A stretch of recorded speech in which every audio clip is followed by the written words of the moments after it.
الرحمن الرحيم هو الله الذي لا إله إلا هو عالم الغيب والشهادة هو الرحمن الرحيم هو الله الذي لا إله إلا هو الملك القدوس السلام المؤمن المهيمن العزيز الجبار المتكبر سبحان الله عما يشركون هو الله الخالق البارئ المصور له الأسماء الحسنى يسبح له ما في السماوات والأرض وهو العزيز الحكيم صدق الله المولى العظيم وصدق رسوله النبي الكريم ونحن على ذلك من الشاهدين الشاكرين ربنا تقبل منا إنك أنت السميع العليم وتب علينا إنك أنت التواب السلام عليكم ওয়ালাইকুম আসসালাম রাহমাতুল্লাহ। মাশাআল্লাহ, চমৎকার তিলাওয়াত। আমরা গত ক্লাস পর্যন্ত আলোচনা করেছিলাম অর্গানের 117 নম্বর সূত্র পর্যন্ত। 117 নম্বর সূত্রে সর্বশেষ আমাদের আলোচনার বিষয় ছিল ধাতের বিশিষ্টতা, অর্থাৎ ইডিওসিনক্রেসি নিয়ে আলোচনা। আজকে আমরা পড়ব অর্গানের 118 নম্বর সূত্র থেকে।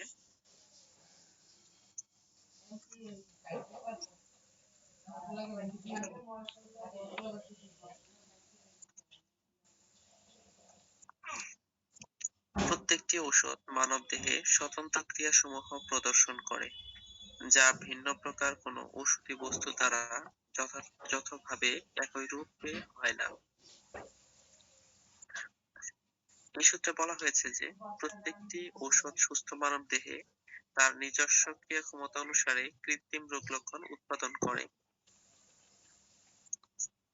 প্রত্যেকটি ঔষধ ভীষণ স্বতন্ত্র এবং খুব স্বতন্ত্রভাবে সক্রিয় বৈশিষ্ট্যপূর্ণ লক্ষণ উৎপাদন করে। তাই কোনো ঔষধের লক্ষণের সাথে অন্য কোনো ঔষধের লক্ষণের সামগ্রিক মিল নেই। কোনো ঔষধের লক্ষণ উৎপাদনের জন্য অন্য কোনো ঔষধের সাহায্য আবশ্যক হয় না, এবং কোনো ঔষধ অন্য কোনো ঔষধের মতো করেও লক্ষণ উৎপাদন করে না। প্রত্যেকটি ঔষধ স্বকীয় ক্ষমতায় সুস্থ মানবদেহে কৃত্রিম রোগ লক্ষণ উৎপাদনের মাধ্যমে তার নৈসর্গিক চরিত্র প্রকাশ করে। তাই যে ঔষধ সুস্থ মানবদেহে যেসব লক্ষণ উৎপাদন করে তা সবই তার নিজস্ব এবং চরিত্রগত লক্ষণ। বিভিন্ন ঔষধের কোনো কোনো লক্ষণ দৃশ্যত সদৃশ মনে হলেও তাদের মধ্যে প্রকৃত সাদৃশ্য থাকে। তা পৃথক ঔষধের লক্ষণসমূহে দৃশ্যমান মিলের অন্তরালে গরমিল লুকিয়ে থাকে। দুঃখিত, তার আগের লাইনে সাদৃশ্য থাকে না, এটা পড়তে হবে। বিভিন্ন ঔষধের কোনো কোনো লক্ষণ দৃশ্যত সদৃশ মনে হলেও তাদের মধ্যে প্রকৃত সাদৃশ্য থাকে না।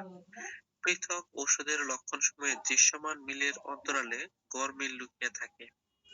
লক্ষণের প্রকৃতি, লক্ষণ উদ্ভবের সময়, পরিবেশ, অবস্থা, হ্রাস বৃদ্ধি ইত্যাদি কোনো না কোনো পর্যায়ে সদৃশ লক্ষণের মধ্যে গরমিল খুঁজে পাওয়া যায়। তাই এ কথাটি অকাট্য সত্য যে সদৃশ চিকিৎসা বিধানে কোনো ওষুধের বিকল্প কোনো ওষুধ নেই। এই ছিল আমাদের 118 নম্বর সূত্র। স্ক্রিনশটটা কি দেখা যাচ্ছে? আচ্ছা, আজকে মোবাইলে তো এই জন্য একটু প্রবলেম। ছোট দেখা যায়, ছোট দেখা যাচ্ছে। জি, যদিও জুম করেছি মোবাইলে, এর চাইতে আমি বড়ই করতেছে না। ল্যাপটপে বসলে সমস্যা হয় না। আচ্ছা, সূত্র 119। যেহেতু নিশ্চিতভাবে উদ্ভিদের প্রত্যেকটি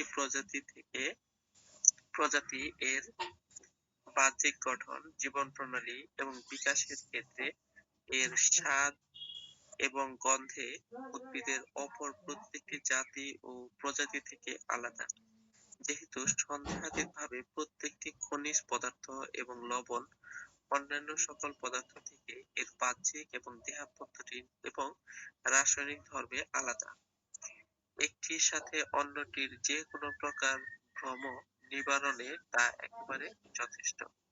তেমনি সন্দেহাতীতভাবে তারা সকলে স্বতন্ত্র এবং তাদের রোগ লক্ষণ উৎপাদনের করার ক্ষমতায় তারা প্রত্যেকেই স্বতন্ত্র।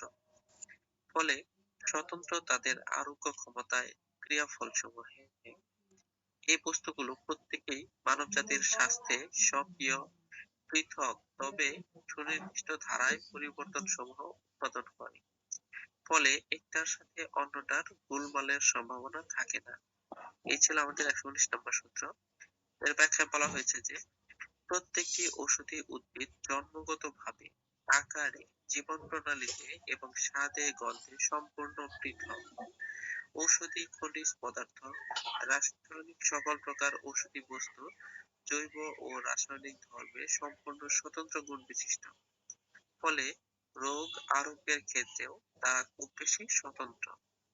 প্রত্যেকটি ঔষধ তার নিজস্ব নৈসর্গিক ক্ষমতা অনুসারে মানবদেহে সুনির্দিষ্ট ধারায় ক্রিয়া করে। প্রত্যেকটি ঔষধ তার স্বকীয় নৈসর্গিক ক্ষমতায় সুস্থ মানবদেহে পরীক্ষাকালে যেসব কৃত্রিম রোগ লক্ষণ উৎপাদন করে, ঠিক তাদৃশ প্রাকৃতিক রোগ লক্ষণ রোগীদেহে আরোগ্য করে। প্রকৃতি ঔষধ জগৎকে এমনভাবে সুবিন্যস্ত করেছে যে একটি ঔষধের সাথে অন্যটির আকৃতি, প্রকৃতি এবং ক্রিয়াগত মিল নেই এবং একটির বদলে অন্যটি ব্যবহার করার কোনো সুযোগই নেই। রোগ জগতে রোগ বলতে যেমন স্বতন্ত্র বৈশিষ্ট্যপূর্ণ, ঔষধ জগতে তেমনি প্রত্যেকটি ঔষধ স্বতন্ত্র বৈশিষ্ট্যপূর্ণ। তাই সদৃশ চিকিৎসা বিধানে স্বতন্ত্রকরণের গুরুত্ব অপরিসীম। এই ছিল 119 নম্বর সূত্র। 120 নম্বর সূত্র। সুতরাং ঔষধ সমূহ যাদের উপর নির্ভর করে মানুষের জীবন এবং মৃত্যু, রোগ এবং স্বাস্থ্য, তা অবশ্যই সম্যক রূপে এবং খুব সতর্কভাবে একটা থেকে অন্যটাকে পৃথক করতে হবে এবং এতদুদ্দেশ্যে তাদের ক্ষমতা সমূহ এবং প্রকৃত ক্রিয়াফল সমূহ নিরূপণের লক্ষ্যে সুস্থ দেহের উপর সতর্ক বিশুদ্ধ পরীক্ষা প্রক্রিয়ার সাহায্যে পরীক্ষা করা হয়, যাতে তাদের সম্পর্কে নির্ভুল জ্ঞান লাভ হয় এবং যাতে করে রোগ লক্ষণ সমূহে তাদের প্রয়োগের ক্ষেত্রে যে কোনো ভুল এড়িয়ে চলতে তারা আমাদেরকে সক্ষম করে। কারণ সকল পার্থিব সুখের অন্যতম দেহ এবং মনের সুস্থতা কেবলমাত্র তাদের সঠিক প্রয়োগের মাধ্যমে দ্রুত এবং স্থায়ীভাবে পুনরুদ্ধার হয়। এই ছিল 120 নম্বর সূত্র। এর ব্যাখ্যায় বলা হয়েছে যে ঔষধ মানুষের জীবনে একটি অপরিহার্য বস্তু, কারণ ঔষধের উপর মানুষের জীবন মরণ, রোগ ও সুস্থতা নির্ভর করে। তাই ঔষধ দিয়ে কোনো প্রকার হঠকারিতা চলে না। প্রত্যেকটি ঔষধ যেহেতু স্বতন্ত্র বৈশিষ্ট্যপূর্ণ এবং একটার সাথে অন্যটার মিল নেই, তাই সতর্কতার সাথে সুস্থ মানবদেহে পৃথকভাবে প্রত্যেকটি ঔষধ যথার্থ সূক্ষ্ম মাত্রায় প্রয়োগ করে সঠিক পর্যবেক্ষণের মাধ্যমে তাদের স্বতন্ত্র লক্ষণসমূহ নিরূপণ করতে হবে। এরূপ পরীক্ষা ছাড়া কখনো ঔষধ সম্পর্কে পূর্ণাঙ্গ জ্ঞান লাভ করা যায় না এবং ঔষধ সম্পর্কে পূর্ণাঙ্গ জ্ঞান না থাকলে তা সদৃশ চিকিৎসা পদ্ধতিগতভাবে সঠিকভাবে সদৃশ চিকিৎসা পদ্ধতিতে সঠিকভাবে রোগীর ক্ষেত্রে প্রয়োগ করা যায় না। কারণ সদৃশ চিকিৎসা পদ্ধতিতে আরোগ্যের সফলতা নির্ভর করে সূক্ষ্ম স্বতন্ত্রকরণের উপর। ঔষধের স্বতন্ত্রকরণ এবং রোগীর স্বতন্ত্রকরণ সাপেক্ষে প্রকৃত ঔষধ নির্বাচন করার জন্য ঔষধের বিশুদ্ধ পরীক্ষা আবশ্যক। একমাত্র বিশুদ্ধভাবে পরীক্ষিত ঔষধ সদৃশ নিয়ম অনুসারে প্রয়োগের মাধ্যমে যে কোনো রোগ দ্রুত এবং স্থায়ীভাবে আরোগ্য হয় এবং রোগীর হারানো স্বাস্থ্য পুনরুদ্ধার হয়। এই ছিল আমাদের 120 নম্বর সূত্র পর্যন্ত। তো আমরা 18, 19, 20 এই তিনটি সূত্র আজকে পড়েছি। তো 118 নম্বর সূত্রের মূল কথাটি ছিল প্রত্যেকটি ওষুধ ক্রিয়া প্রদর্শন করে। 119 নম্বরের মূল কথা ছিল প্রত্যেকটি ঔষধি বস্তু তাদের গঠন, জীবন প্রণালী এবং বিকাশের ক্ষেত্রে এর স্বাদে, গন্ধে এবং রাসায়নিক ধর্মে যেমন আলাদা, তেমনি তাদের ক্রিয়া ক্ষমতায় খুবই স্বতন্ত্র। আর 119 নম্বরে একটি পাদটীকা রয়েছে, 99 নম্বর পাদটীকা। পাদটীকায় বলা হয়েছে একটি ঔষধ অন্যটির বিকল্প হতে পারে না।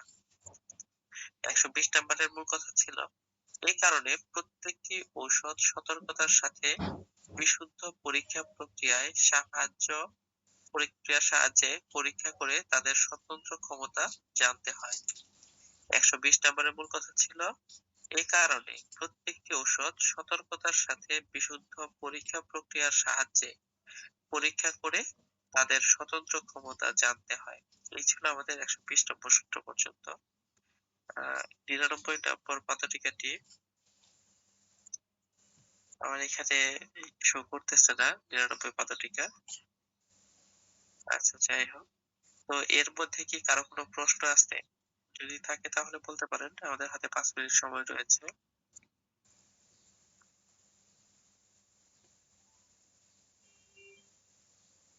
118, 19, 20 এই তিনটি সূত্র আজকে পাঠ করা হয়েছে। এর মধ্যে যদি কারো কোনো প্রশ্ন থাকে তাহলে বলতে পারেন।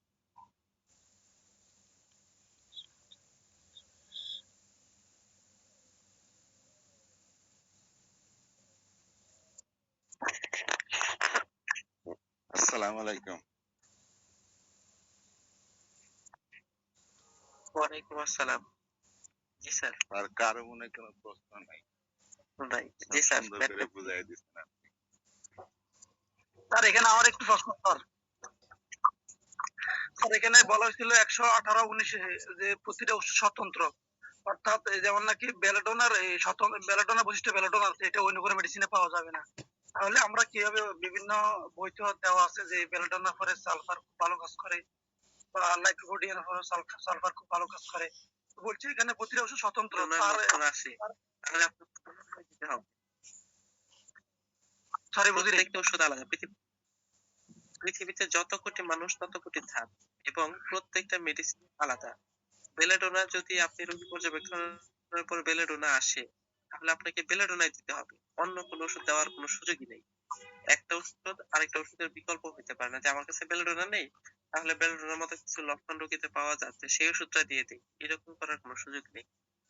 না স্যার, বলা হয়েছে যে বেলাডোনার মানে কাজগুলো কমপ্লিট করে দেওয়া হয় সালফার, এভাবে বিভিন্ন মেডিসিন এভাবে দেওয়া আছে, পরবর্তী মেডিসিনটা অ্যাকিউট দেওয়ার পরে একটা ডিপলি মেডিসিন দিতে হয়, না হলে টোটালি রোগটা ফুল কিউর হয় না। তো যদি স্বতন্ত্র হয়ে থাকে, এটা বিকল্প আর কেউ না হতে পারে, তাহলে এইভাবে মেডিসিন গুলো ব্যবহারের যৌক্তিকতাটা বুঝতেছি না স্যার। বেলেডোনা যতটুকু, যদি আপনি রোগীতে বেলেডোনা নির্বাচন করলেন, বেলেডোনা যতটুকু কাজ করা রোগীতে করবে, তারপর বেলেডোনা যখন চলে যাবে, এর ক্রিয়াটা আর দেহে হচ্ছে না, তখন বেলেডোনা অন্য একটা ওষুধের পূর্ণাঙ্গ লক্ষণ দিয়ে তারপর দেহ থেকে বিদায় হবে। সেটা যে রেমেডি ফলোস ওয়েল বাই, আমরা যেটা দেখি যে একটা ওষুধ ব্যবহারের পরে পরিপূরক ওষুধ হিসেবে কাজ করে, তো এটার পর এটা ভালো খাটে। যদি লক্ষণ থাকে তাহলে অবশ্যই ভালো খাটবে, আর যদি দেখা যায় যে না লক্ষণ নেই তাহলে ওষুধ দেওয়ার কোনো সুযোগই নেই। বেলেডোনা দিলেন, বেলেডোনার কিছু লক্ষণ যা রোগীতে পেলেন, চরিত্রগত লক্ষণগুলো অনুসারে বেলেডোনা সাপোজ দেওয়া হলো। তারপরে বেলেডোনা যা কাজ করার করলো, ওয়েল সিলেক্টেড মেডিসিন যদি ফেল করে, সেই ক্ষেত্রে আমাদের হোমিওপ্যাথিতে অন্যান্য মেডিসিন রয়েছে, সঠিকভাবে নির্বাচিত ওষুধ যদি ফেল করে তাহলে এটা ভালো কাজ করে, সঠিকভাবে নির্বাচিত এই ওষুধটা ফেলের পর এটা ভালো কাজ করে, এরকম দেওয়া আছে। কিন্তু সঠিকভাবে আপনি লক্ষণ নিলেন, লক্ষণ নিয়ে দেখা গেল বেলেডোনা, যে বেলেডোনার মতো লক্ষণ তো আরেকটা সালফারে আছে বা অমুক মেডিসিনে আছে, তমুকটায় আছে, ওইটা দেওয়ার সুযোগ নেই।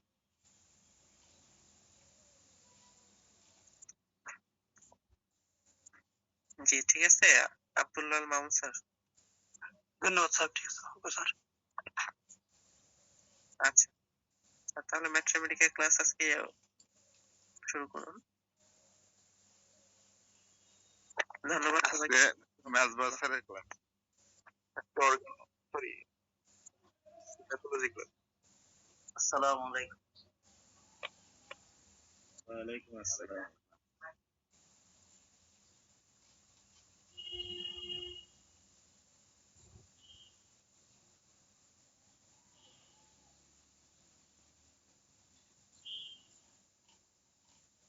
একটা ক্লাস মিস গেল, আমার পরীক্ষা ছিল এই জন্য আজকে নতুন করে পরের ক্লাসটা শুরু করি। আজকে যে জিনিসটা আলোচনা করব সেটা হচ্ছে complete blood count, সিবিসিটা।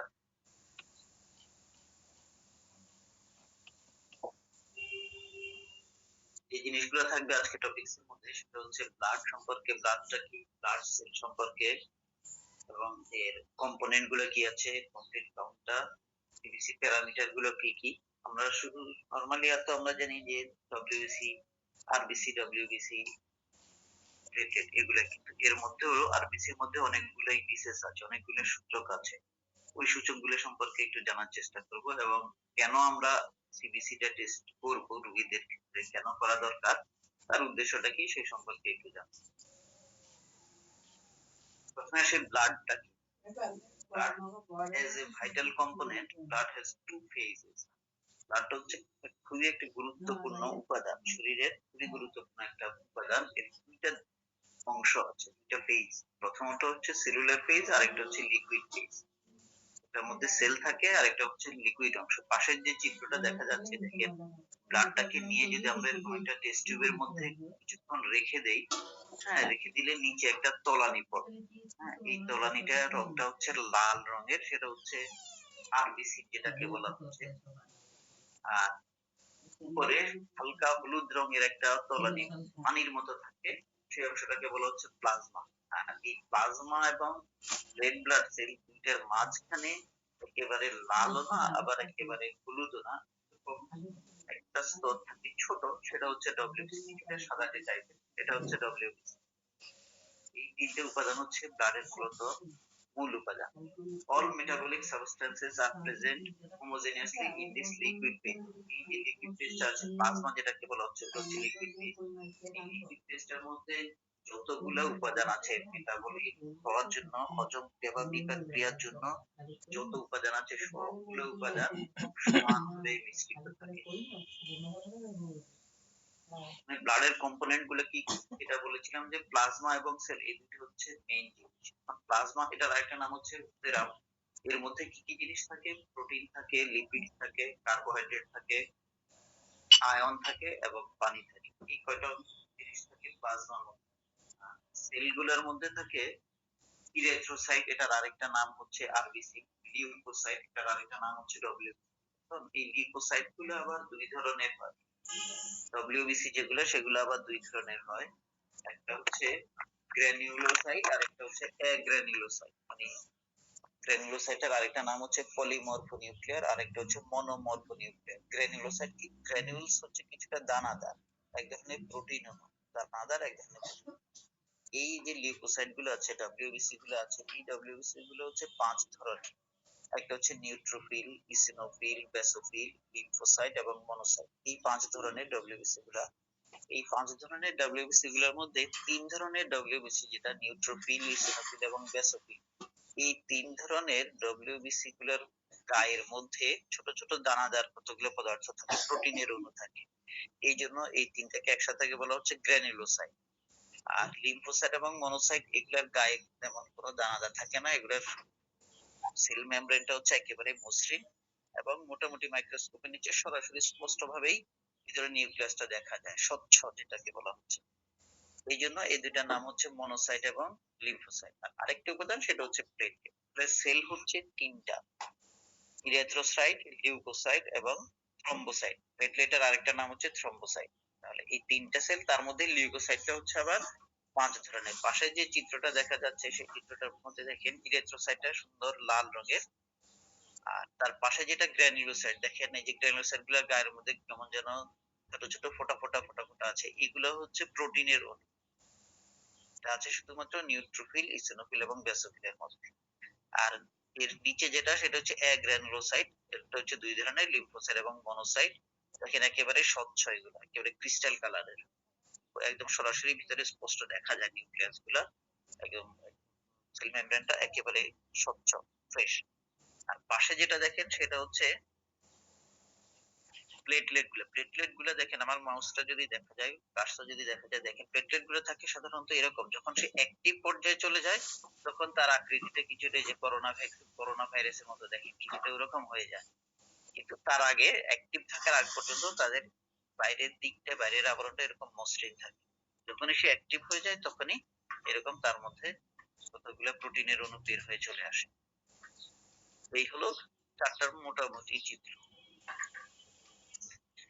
Peripheral blood film, যেটা পিভিএফ যেটাকে বলি আমরা, পেরিফেরাল ব্লাড ফিল্ম আমাদের যে বডির মূল বডিটার বাইরের দিকে এক্সট্রিমিটির মধ্যে যে ব্লাড গুলো থাকে, এই ব্লাড গুলোকে বলা হচ্ছে peripheral blood film.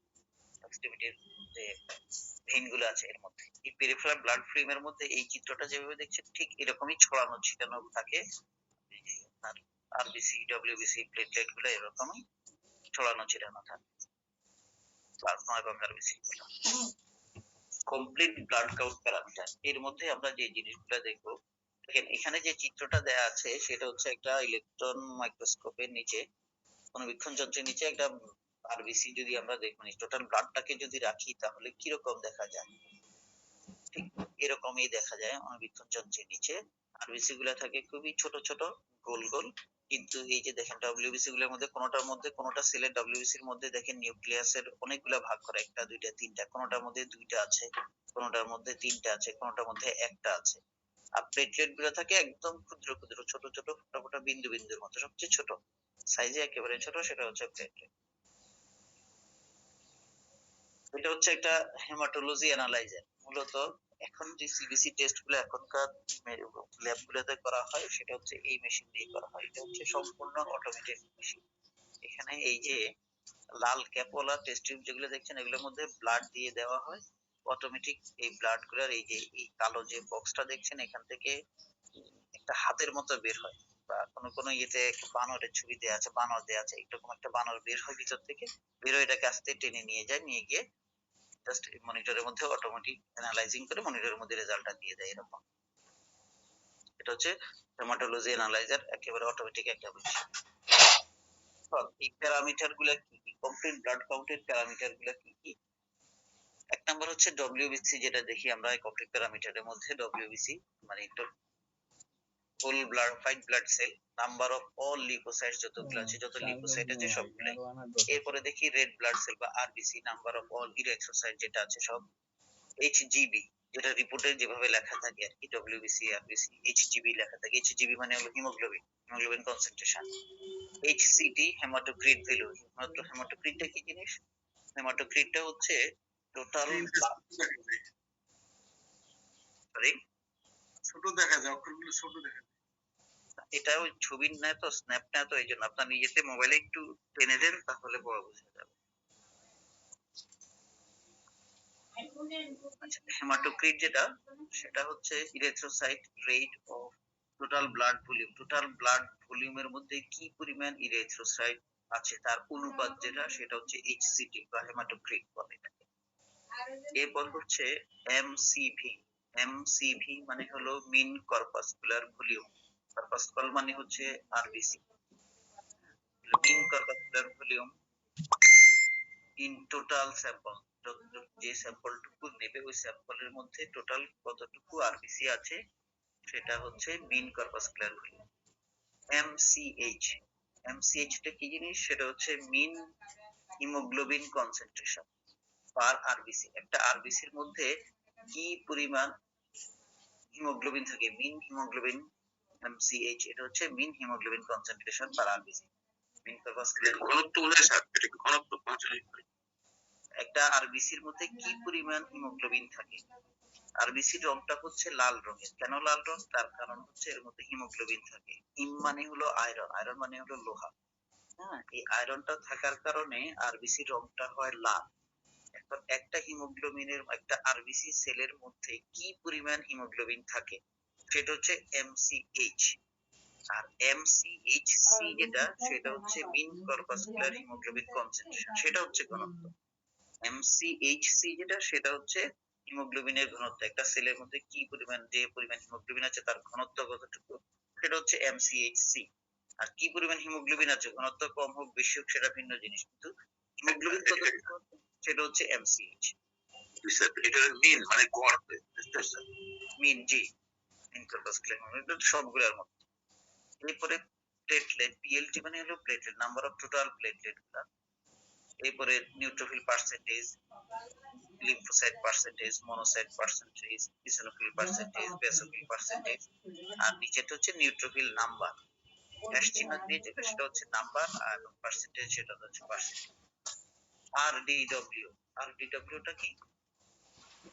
Red blood sell distribution with of, এটা হচ্ছে SD হলো স্ট্যান্ডার্ড ডেভিয়েশন, এবং ঠিক নিচেরটা আবার RDW CB, CB কোএফিশিয়েন্ট, এটা হচ্ছে যে মধ্যক, টোটাল আরবিসি এর মধ্যে কি পরিমাণ, টোটাল ব্লাডের মধ্যে কি পরিমাণ আরবিসি থাকে তার একটা মধ্যক, গড় এবং মধ্যক, যেটা আমরা ত্রিকোণমিতিতে করে আসছি ম্যাথের মধ্যে, সেটা RDW মানে red cell distribution with.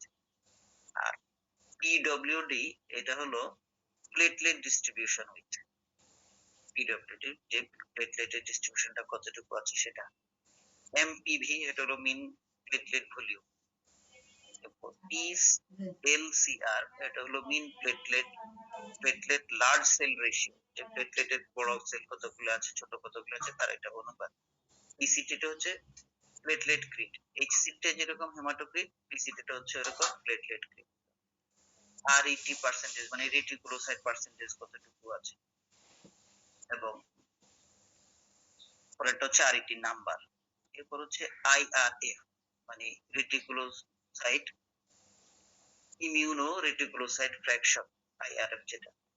LFR হচ্ছে লো ফ্লুরোসেন্স রেশিও, MFR টা হচ্ছে মিডল ফ্লুরোসেন্স রেশিও, এবং HFR হচ্ছে হাই ফ্লুরোসেন্স রেশিও। এটা হচ্ছে মোটামুটি স্ট্যান্ডার্ড একটা প্যারামিটার, যদিও আমাদের দেশে এই স্ট্যান্ডার্ড প্যারামিটারের মধ্যে নিচের যেগুলো আছে RET বা IRF বা LFR এগুলা দেওয়া হয় না, শুধু উপরের গুলাই দেওয়া হয়।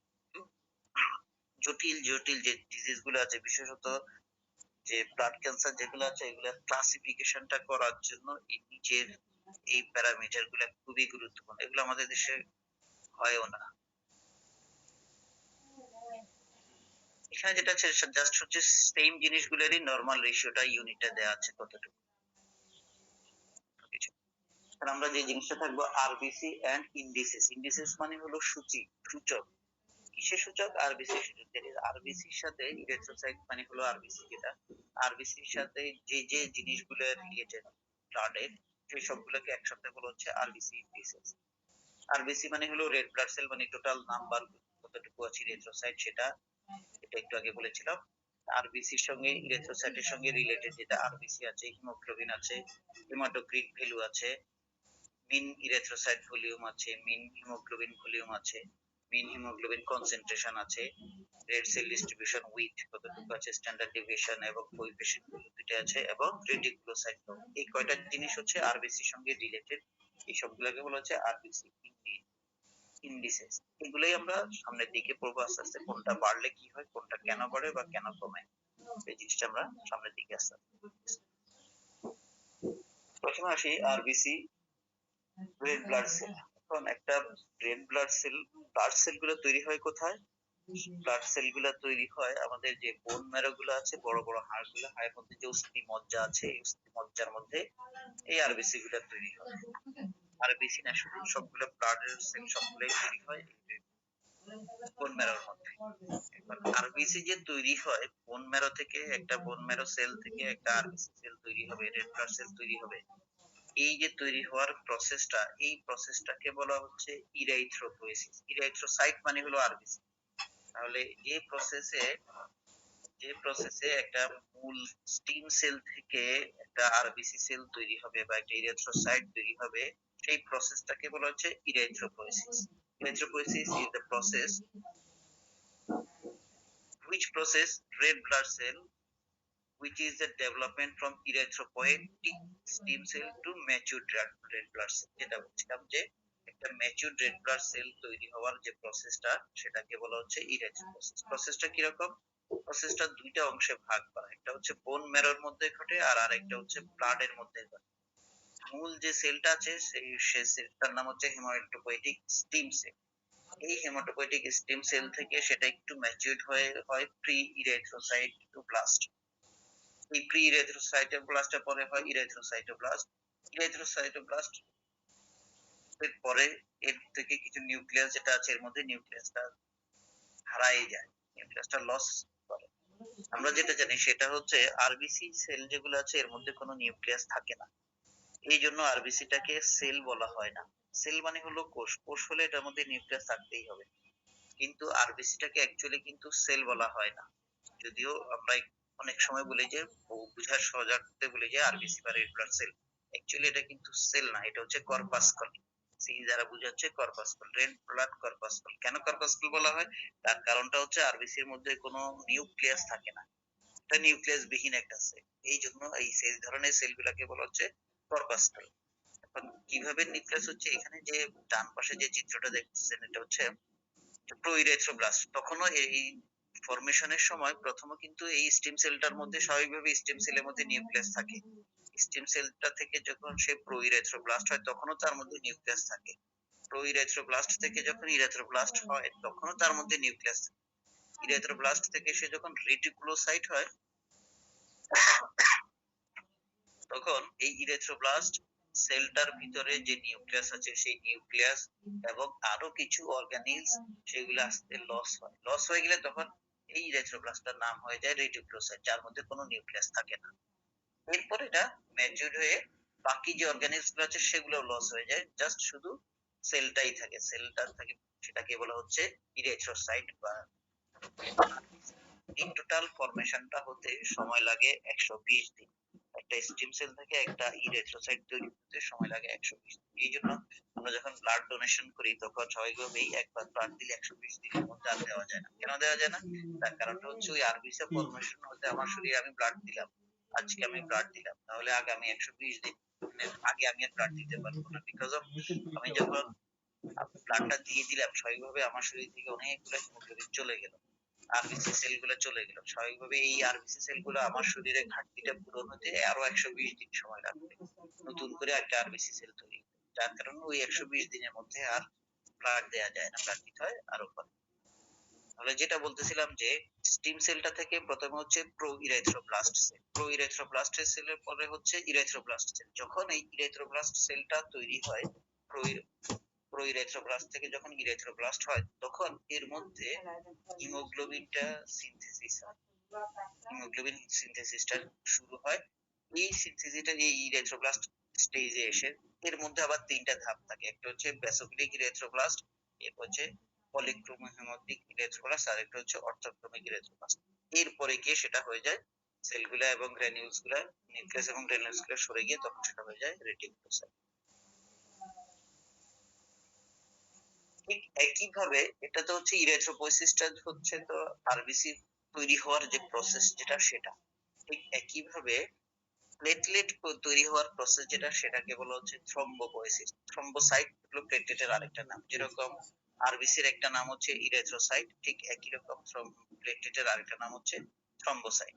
ঠিক এই প্রক্রিয়ায় এক বোন ম্যারো থেকে মূল একটা স্টিম সেল থেকে একটা আরবিসি সেল তৈরি হয়, ইরেথ্রোসাইট তৈরি হয়, সেই প্রক্রিয়াকে বলা হচ্ছে ইরেথ্রোপোয়েসিস। ঠিক একই রকম যে প্রক্রিয়ায় একটা স্টিম সেল থেকে একটা প্লেটলেট তৈরি হবে বা থ্রম্বোসাইট তৈরি হবে সেল, সেই প্রক্রিয়াটাকে বলা হচ্ছে থ্রম্বোপোয়েসিস। Thrombopoiesis is the formation of platelet in the bone marrow. Thrombopoietin is the main regulator of the thrombopoiesis. Thrombopoietin হচ্ছে এক ধরনের প্রোটিন, এটা তৈরি হয়, এটা আসে কিডনি এবং লিভার থেকে, কিডনি এবং লিভার থেকে এই প্রোটিন এনজাইমটা আসে, থ্রম্বোপয়েটিন নামক এই প্রোটিনটা আসে। এই প্রোটিনটা এসেই স্টিম সেলটার উপরে কাজ করলে সেই স্টিম সেলটা আস্তে আস্তে কনভার্ট হয়ে থ্রম্বোসাইট তৈরি করে, দ্যাট ইজ প্লেটলেট তৈরি করে। তাহলে মূল রেগুলেটরটা হচ্ছে কিন্তু কিডনি এবং লিভার থেকে আসতেছে, থ্রম্বোসাইট তৈরির মূল রেগুলেটর যেটা থ্রম্বোপয়েটিন সেটা। কিভাবে করে, এই যে দেখেন এখানে থ্রম্বোপয়েটিনটা আসলো স্টিম সেলটার উপরে, সেম স্টিম সেলটা থেকে কিন্তু আরবিসি তৈরি হচ্ছে, সেম স্টিম সেলটা থেকে ডব্লিউবিসি আর এবং প্লেটলেট সবগুলো কিন্তু মূল একই জিনিস থেকে তৈরি হচ্ছে, কিন্তু ফরমেশনটা ভিন্ন। ভিন্ন ফরমেশন হওয়ার কারণেই কোনোটা হয়ে যাচ্ছে থ্রম্বোসাইট, কোনোটা হয়ে যাচ্ছে ইরিথ্রোসাইট, কোনোটা হয়ে যাচ্ছে লিউকোসাইট। তাহলে এখানে যেটা হচ্ছে, আমরা আগের চিত্রটার মধ্যে যেটা দেখেছিলাম সেটা হচ্ছে স্টিম সেল থেকে হচ্ছে প্রো ইরেথ্রোব্লাস্ট, এরপর হচ্ছে ইরেথ্রোব্লাস্ট। আর থ্রম্বোপোয়েসিস এর ক্ষেত্রে স্টিম সেলটা থেকে হয়ে যাচ্ছে মেগা ক্যারিওব্লাস্ট, মেগা ক্যারিওব্লাস্ট স্টেজ 1, এভাবে অনেকগুলো স্টেজ আছে, আমি এখানে সংক্ষেপে দিয়েছি। এরপরে হচ্ছে মেগা ক্যারিওসাইট, এরপরে হচ্ছে প্লেটলেট। জাস্ট 3টা 4টা স্টেপ পরে প্লেটলেট হয়ে যাচ্ছে। ওখানে হচ্ছে ইরেথ্রোব্লাস্ট, প্রো ইরেথ্রোব্লাস্ট, এরপর হচ্ছে ইরেথ্রোসাইট। ঠিক একইভাবে এখানে হচ্ছে মেগা ক্যারিওব্লাস্ট, এরপর হচ্ছে মেগা ক্যারিওসাইট, এরপর হয়ে যাচ্ছে প্লেটলেট। সেই একই কথা লিউকোপোয়েসিস, যেটা যে প্রক্রিয়ায় স্টিম সেল থেকে ডব্লিউবিসি টা তৈরি হবে, সেই প্রক্রিয়াটার নাম হচ্ছে লিউকোপোয়েসিস। লিউকোসাইট মানে হচ্ছে ডব্লিউবিসি, লিউকো মানে হলো হোয়াইট, মানে সাদা। যেহেতু ডব্লিউবিসি এর মধ্যে কোনো হিমোগ্লোবিন থাকে না, যার কারণে এটার রংটা হচ্ছে সাদা, ডব্লিউবিসি রংটা হচ্ছে সাদা, কারণ এর মধ্যে কোনো হিমোগ্লোবিন থাকে না। আরবিসির মধ্যে হিমোগ্লোবিন থাকে, যার কারণে আরবিসি রংটা হচ্ছে লাল। আর ডব্লিউবিসির মধ্যে হিমোগ্লোবিন থাকে না, যার কারণে ডব্লিউবিসির রংটা হচ্ছে সাদা। সাদার আরেকটা টার্ম হচ্ছে, গ্রিক ওয়ার্ড হচ্ছে লিউকোসাইট। লিউকো শব্দের অর্থ হলো সাদা, যার কারণে এই ডব্লিউবিসির আরেকটা নাম হচ্ছে লিউকোসাইট। এই ডব্লিউবিসিটা তৈরি হওয়ার যে প্রসেসটা, সেই প্রসেসটাকে বলা হচ্ছে লিউকোপোয়েসিস। Leukopoiesis is the process through which leukocytes are generated from hemopoietic stem cell in the bone marrow located in the bones in adult. এটা হচ্ছে বয়স্কদের ক্ষেত্রে বোন ম্যারোতে তৈরি হচ্ছে, and hemopoietic organs in the fetus, এবং ফেটাসের ক্ষেত্রে হেমোপোয়েটিক অর্গান যেগুলো আছে, লিভার এবং স্প্লিন, সেখানে তৈরি হচ্ছে ফেটাসের ক্ষেত্রে। The two major forms of leukopoiesis are মাইলোপোয়েসিস এবং লিম্ফোপোয়েসিস। আমরা যেটা বলেছিলাম যে লিউকোসাইট গুলো তো দুই ধরনের, আমরা বলে আসছি একটু আগে। একটা হচ্ছে গ্র্যানিউলোসাইট, একটা হচ্ছে অ্যাগ্রানিউলোসাইট, মানে একটা হচ্ছে দানাদার আর একটা হচ্ছে অদানাদার। যার ফলে এই লিউকোপোয়েসিস যেটা, লিউকোসাইট তৈরি হওয়ার যে ধাপটা, প্রসেসটা, সেই প্রসেসটাও দুই ধরনের হয়ে যায়। একটা হচ্ছে মাইলোপোয়েসিস আর একটা হচ্ছে লিম্ফোপোয়েসিস। লিম্ফোপোয়েসিস থেকে লিম্ফোসাইট গুলো তৈরি হয়, আর মাইলোপোয়েসিস থেকে বাকিগুলো তৈরি হয়। এখানে ঠিক একই রকম একটা স্টিম সেল দেওয়া আছে, দেখেন স্টিম সেল থেকে লিম্ফয়েড স্টিম সেল থেকে লিম্ফোসাইট তৈরি হয়। লিম্ফোসাইট আবার দুই ধরনের, একটা হচ্ছে বি লিম্ফোসাইট, একটা হচ্ছে টি লিম্ফোসাইট। এটা গেল লিম্ফোপোয়েসিসটা। আর মাইলোপোয়েসিস যেটা, স্টিম সেল থেকে প্রথমে হয় মাইলয়েড স্টিম সেল, এরপর মাইলয়েড স্টিম সেল থেকে গ্রানুলোসাইটের জন্য আলাদা, অ্যাগ্রানুলোসাইটের জন্য আলাদা ডিভিশন গুলো হয়। টোটাল প্রসেসটা হচ্ছে, টোটাল ব্লাড সেল ফরমেশনের প্রসেসটা এখানে একটা চিত্রের মাধ্যমে দেখো। এর আগে আমরা আলাদা আলাদা তিনটে দেখেছি, এখন এখানে সরাসরি একটা চিত্রের মাধ্যমে সেম জিনিসটাই জাস্ট এখানে একসাথে দিয়ে দেওয়া হচ্ছে। এখন আমরা যদি একটু ডেসক্রিপশনে যাই ইরেথ্রোসাইট মানে তো বললাম যে রেড ব্লাড কর্পাসকল, সহজ ভাষায় যদি বলি রেড ব্লাড সেল। অ্যাকচুয়ালি এটা সেল না, এটা হচ্ছে corpuscle. ইরেথ্রোসাইট have an oval shape, কিছুটা ডিম্বাকৃতি, বাইকনকেভ, দুই দিকটা উঁচু, মাঝখানটা একটু নিচু, দ্বিউত্তর, ফ্ল্যাটেন, সমতল, with a depression in the centre, মাঝখানের দিকটা একটু ভিতরের দিকে চাপানো। এরপরে চিত্রটার মধ্যে যেটা দেখেন, চার দিকটা উঁচু, মাঝখানের দিকটা ভিতরের দিকে চাপানো, এটা হচ্ছে দ্বিউত্তল, বায়ুকনকেভ এবং মসৃণ সমতল। এই ধরনের সেলগুলোকে বলা হচ্ছে ইরেথ্রোসাইট। একটা সাইড থেকে দেখা যাচ্ছে আর নিচেটা হচ্ছে উপর থেকে নিচে দেখা যাচ্ছে। This design is optimize. এখন একটা সেলের গঠনটা এরকম কেন হলো, বাইকনকেভ কেন হলো, বা ফ্ল্যাটেন্ড কেন হলো, বা মাঝখানেটা একটু ভিতরের দিকে চাপাও বা কেন হলো? For the exchange of oxygen with the environment that surround it, which gives the flexibility to the passes through the capillaries when they release the load of oxygen. দেখেন আল্লাহ কি সুন্দর ভাবে আমাদেরকে কি যৌক্তিক ভাবে এই সেলগুলো তৈরি করেছে। আরবিসির কাজটা হচ্ছে কি, অক্সিজেনটাকে এক্সচেঞ্জ করা, লাংস যাবে, লাংস থেকে সে, লাংসের কাজ হচ্ছে বাতাসটাকে পিউরিফাই করে শুধুমাত্র অক্সিজেনটাকে ভিতরে ঢুকতে হবে। একজনের অক্সিজেনটাকে লাংসটা কাকে দিবে? দেবে এই আরবিসি। কারণ এই আরবিসির ডিজাইনটা এই জন্য এমন ভাবে তৈরি করা হয়েছে যেন সহজে সে অক্সিজেনটাকে ক্যারি করে নিয়ে ক্যাপিলারির মধ্যে দিয়ে ঢুকে যেতে পারে। স্লিপ করে জাস্ট মাঝখানটা ফাঁকা, দুই দিকটা চারদিকটা উঁচু, যার কারণে একটা আরবিসি স্লিপ করে ক্যাপিলারির ভিতরে ঢুকে যেতে পারে এবং অক্সিজেনটা সহজেই সে সেলগুলোকে রিলিজ করে দিতে পারে। তাহলে কি বললাম, দিস ডিজাইন ইজ অপটিমাইজড, এটাকে অপটিমাইজ করা হয়েছে কি জন্য? For the exchange of oxygen, অক্সিজেনটা এক্সচেঞ্জের জন্য with the environment that surrounds it, এই আরবিসির চারপাশে যে পরিবেশটা আছে সেই পরিবেশের সঙ্গে, দ্যাট ইজ ক্যাপিলারিতে গিয়ে সেলকে সে অন্য আরেকটা মাসেলের সেলগুলোর মধ্যে সে অক্সিজেন দিবে। তাহলে এই জন্য এটাকে এমন ভাবে তৈরি করা হয়েছে যেন সে ফ্লেক্সিবল হয়, যেন খুব অল্পতে ছেড়ে না যায়। কিছুটা হচ্ছে ডিমের কুসুম যেরকম নরম নরম, ওই রকম ডিমের কুসুমের মতো হয় কিছুটা, সহজে সে অক্সিজেনটাকে রিলিজ করে দিতে পারে। The diameter of an erythrocyte is typically 6 থেকে 8 মাইক্রোমিটার। That is একটা সাইজ হচ্ছে 6 থেকে 8, ম্যাক্সিমাম 6 থেকে 8 মাইক্রোমিটার পর্যন্ত এটার সাইজটা হয়। 1 মিলিমিটারের 1000 ভাগের 1 ভাগ হচ্ছে 1 মাইক্রোমিটার। তাহলে একটা ইরিথ্রোসাইটের হচ্ছে 1 মিলিমিটারের 1000 ভাগের 6 থেকে 8 ভাগ পর্যন্ত এই পরিমাণ সাইজ, যেটা খালি চোখেও দেখা যায়। The half-life of erythrocyte normal average is 120 days. Half-life টা হচ্ছে যে তার কার্যকারিতার ক্ষমতা, টোটাল বেঁচে থাকার ক্ষমতা, বা সেই জীবী কতদিন বেঁচে থাকবে সেই কয়দিন তার কাজ করার ক্ষমতা যেটা, সেটাকে বলা হচ্ছে হাফ-লাইফ। এই হাফ-লাইফ হচ্ছে 120 দিন, একেবারে শুরু থেকে তার লাইফ অবধি শেষ পর্যন্ত। Erythrocyte does not have nucleus and mitochondria. ইরিথ্রোসাইটের মধ্যে নিউক্লিয়াস এবং মাইটোকন্ড্রিয়া থাকে না।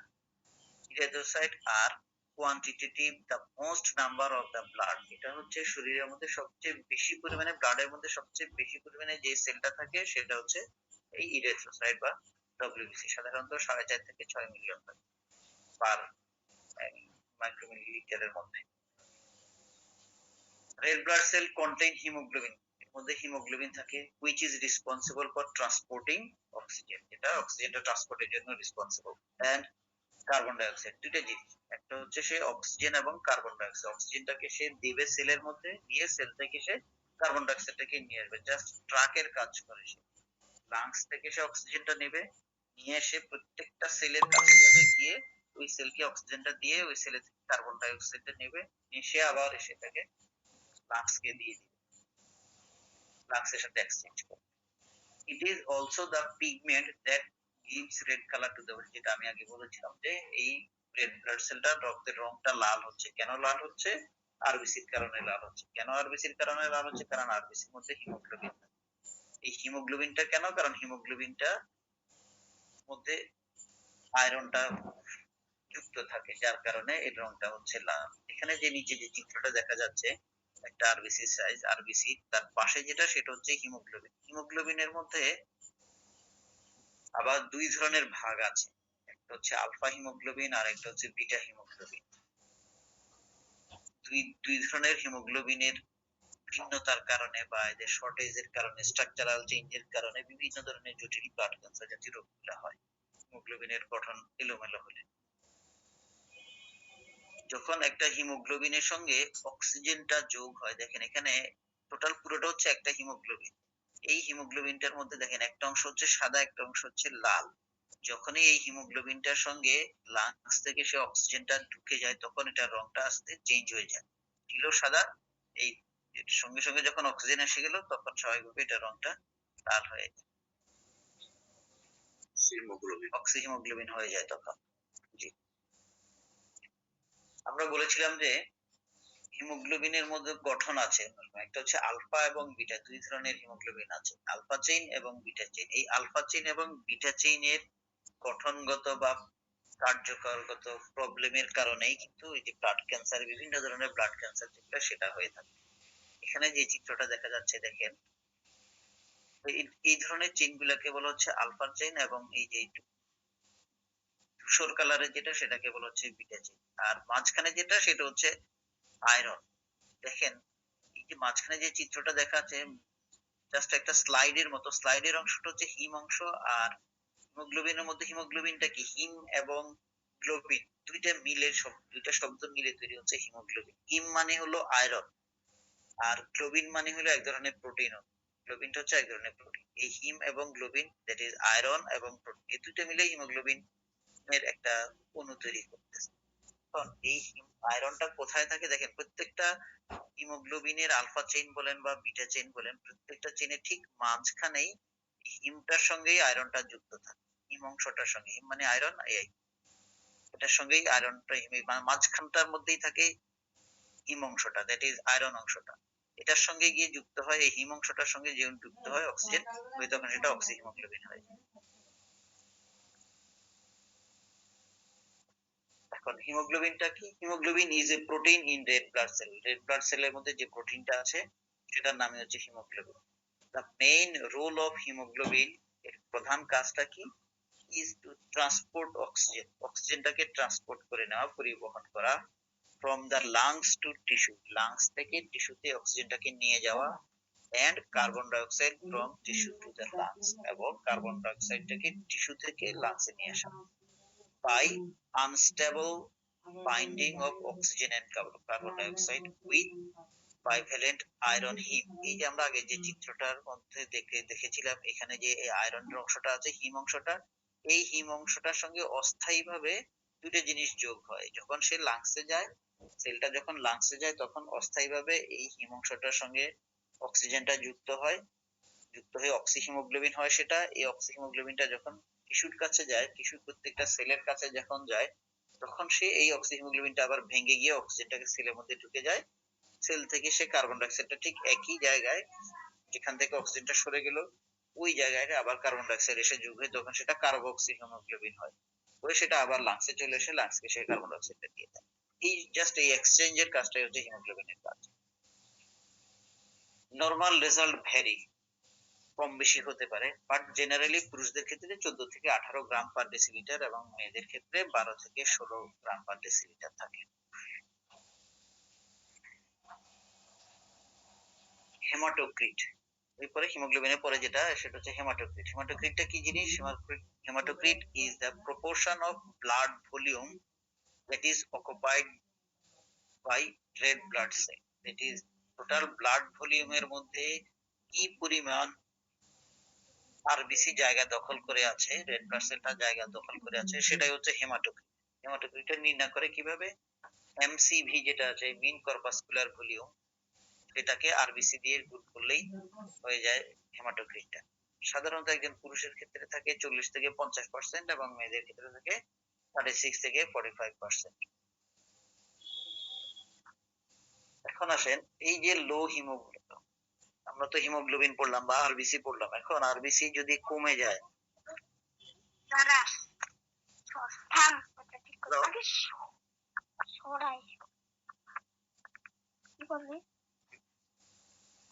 আচ্ছা যিনি কথা বলেন একটু ভিডিওটা বন্ধ করেন, একটু ভিডিওটা বন্ধ করেন। তাহলে এই যে হিমোগ্লোবিনটা বা আরবিসিটা যে কমে যাচ্ছে, কেন কমে যায় বা কেন বেশি হয়? বেশি হলে কি হবে বা কম হলে কি হবে, বা কেন কমে যায় কেন বেশি হয়? আরবিসি কমে যাওয়া মানে হলো হিমোগ্লোবিন কমে যাওয়া, দ্যাট ইজ লো হিমোগ্লোবিন অথবা RBC count associated with disease and conditions. কি কি কারণে আমরা যখন একটা পেশেন্টের সিবিসি করব, আমরা দেখলাম যে তার হিমোগ্লোবিন কম বা আরবিসির পরিমাণটা কম আছে, কেন কম হচ্ছে, তার মানে কি নির্দেশ করতেছে সেটা। This can occur if body produces fewer red blood cell than usual. একটা কারণ হতে পারে যে যে পরিমাণ রেড ব্লাড সেল তৈরি হওয়ার কথা, আরবিসি তৈরি হওয়ার কথা বোন ম্যারো থেকে, সেই পরিমাণ তৈরি হচ্ছে না, সেটা একটা প্রবলেম হতে পারে, যার কারণে হিমোগ্লোবিনটা কম আছে বা আরবিসিটা কম আছে। আরেকটা কারণ হতে পারে, যে পরিমাণ আমরা জানি যে 120 দিন একটা হাফ লাইফ, এটা আরবিসি টোটাল লাইফ, একবারে জন্ম থেকে মৃত্যু পর্যন্ত সময়টা হচ্ছে, টোটাল তৈরি হওয়াটার প্রসেসটা হচ্ছে তার 120 দিন। এখন এই 120 দিনের মধ্যে যে পরিমাণ আরবিসিটা তৈরি হচ্ছে, তার চাইতে যে পরিমাণ ধ্বংস হচ্ছে তার পরিমাণটা হচ্ছে বেশি। উৎপন্ন হচ্ছে কম, ধ্বংস হচ্ছে বেশি, বা নষ্ট হয়ে যাচ্ছে বেশি, মারা যাচ্ছে বেশি। স্বাভাবিকভাবে বেশি পরিমাণে মারা যাচ্ছে, কম পরিমাণে তৈরি হচ্ছে, স্বাভাবিকভাবে আরবিসির পরিমাণটা কমে যাবে ব্লাডে, হিমোগ্লোবিনের পরিমাণটা কমে যাবে। আর আরেকটা হচ্ছে যদি খুব বেশি পরিমাণে ব্লাড লস হয়, অ্যাক্সিডেন্ট হলো বা অন্য যে কোনো কারণে যদি ব্লাড লস হয়, এই তিনটা হচ্ছে মূল কারণ। এক হচ্ছে প্রোডাকশনের সমস্যা, আর এক হচ্ছে এই প্রোডাকশন ঠিক আছে কিন্তু ডিস্ট্রাকশনের সমস্যা, ডিস্ট্রাকশন বেশি হচ্ছে। আরেকটা হচ্ছে সরাসরি ব্লাড লস হয়ে যাচ্ছে। এগুলোর আবার অনেকগুলো কারণ আছে, আমরা একটা একটা করে আসি। লো হিমোগ্লোবিন কাউন্ট কজেস, এক নাম্বার যেটা বলেছিলাম যে প্রোডাকশনের সমস্যা। Body produces fewer red blood cell than usual. স্বাভাবিকভাবেই যতটুকু পরিমাণ রেড ব্লাড সেল তৈরি করতে পারার কথা তার চাইতে সে কম রেড ব্লাড সেল তৈরি করতেছে। এটা কখন হয়? অনেকগুলো কারণে হয়। এক নাম্বার যেটা সেটা হতে পারে, এক নাম্বার না, টোটাল যে কারণগুলো সেটা হচ্ছে অ্যাপ্লাস্টিক এনিমিয়ার কারণে হতে পারে, নিউট্রিশন জনিত প্রবলেম। নিউট্রিয়েন্ট খাবার গুলো খাচ্ছে না, আয়রন জাতীয় খাবার খাচ্ছে না, স্বাভাবিকভাবেই হিমোগ্লোবিন প্রোডাকশনটা কমে যাচ্ছে। ক্যান্সারের কারণে হতে পারে, কিছু কিছু ড্রাগস এর কারণে হতে পারে, যেমন অ্যান্টিরেট্রোভাইরাল ড্রাগস ফর এইচআইভি এর জন্য ড্রাগ গুলা বা কিমোথেরাপি ড্রাগ যেগুলো আছে সেগুলোর ক্ষেত্রে হতে পারে। সিকেডির পেশেন্ট যদি হয় তাহলে তাদের হিমোগ্লোবিনের পরিমাণটা কম থাকে বা আরবিসি পরিমাণটা কম থাকে, লিভার সিরোসিস হলে হিমোগ্লোবিনের পরিমাণটা কমতে থাকে। হটস্কিন্স লিম্ফোমা বা হটস্কিন্স ডিজিজ যেটাকে বলা হচ্ছে, এটা হচ্ছে এক ধরনের লিম্ফেটিক ব্লাড ক্যান্সার। ওটা যদি হয় তাহলে আরবিসি পরিমাণটা কমে যেতে পারে। হাইপোথাইরয়েডিজম, দ্যাট ইজ থাইরয়েড গ্ল্যান্ডটা ঠিক মতো কাজ করতেছে না, থাইরয়েড সিক্রেশনটা কম হচ্ছে, হাইপোথাইরয়েডিজম। সেই ক্ষেত্রে হিমোগ্লোবিনের পরিমাণটা কমে যায়। আইবিডি যদি হয়, ইনফ্লেমেটরি বাউল ডিজিজ যেটাকে বলে, সেটা যদি থাকে, আয়রন ডেফিসিয়েন্সি এনিমিয়া যদি থাকে, শরীরে যদি লিডের পরিমাণ, সীসার পরিমাণটা বেশি হয়ে যায় সেই ক্ষেত্রে হয়। লিউকেমিয়ার কারণে হতে পারে, মাল্টিপল মায়োলোমার কারণে হতে পারে, মায়োলোব্লাস্টিক অ্যাপ্লাস্টিক সিনড্রোম সেটার কারণে হতে পারে, মাইলয়েড অ্যাপ্লাস্টিক সিনড্রোম, নন হটস্কিন্স লিম্ফোমা, হটস্কিন্স লিম্ফোমার কারণে হতে পারে, নন হটস্কিন্স লিম্ফোমার কারণে হতে পারে, আর্থ্রাইটিস এর কারণে হতে পারে, এবং ভিটামিন ডেফিসিয়েন্সি এনিমিয়া যদি হয় সেই ক্ষেত্রে যে পরিমাণ ব্লাডটা আরবিসিটা প্রোডাকশন হওয়ার কথা সেই পরিমাণ আরবিসি প্রোডাক্ট হয় না। এই সকল ডিজিজ গুলোর ক্ষেত্রে, এই সকল কন্ডিশন গুলোর ক্ষেত্রে স্বাভাবিকভাবেই আমরা যদি কোনো পেশেন্টের বারবার যদি হিমোগ্লোবিন দেখি যে না এরকম কম, সেই ক্ষেত্রে আমাদেরকে এগুলো চিন্তা করতে হবে যে না এই কারণগুলোর কারণে তার হিমোগ্লোবিনটা কমে যাচ্ছে। আরেকটা কারণ হতে পারে স্টক হচ্ছে বেশি, যে পরিমাণ তৈরিটা স্বাভাবিক আছে, যে পরিমাণ তৈরি হওয়ার কথা সেটা ঠিক মতোই তৈরি হচ্ছে কিন্তু ধ্বংস হয়ে যাচ্ছে বেশি। কেন ধ্বংস বেশি হয়ে যায়? যদি স্প্লিনোমেগালি থাকে, খুবই কমন একটা কজ হচ্ছে স্প্লিনোমেগালি।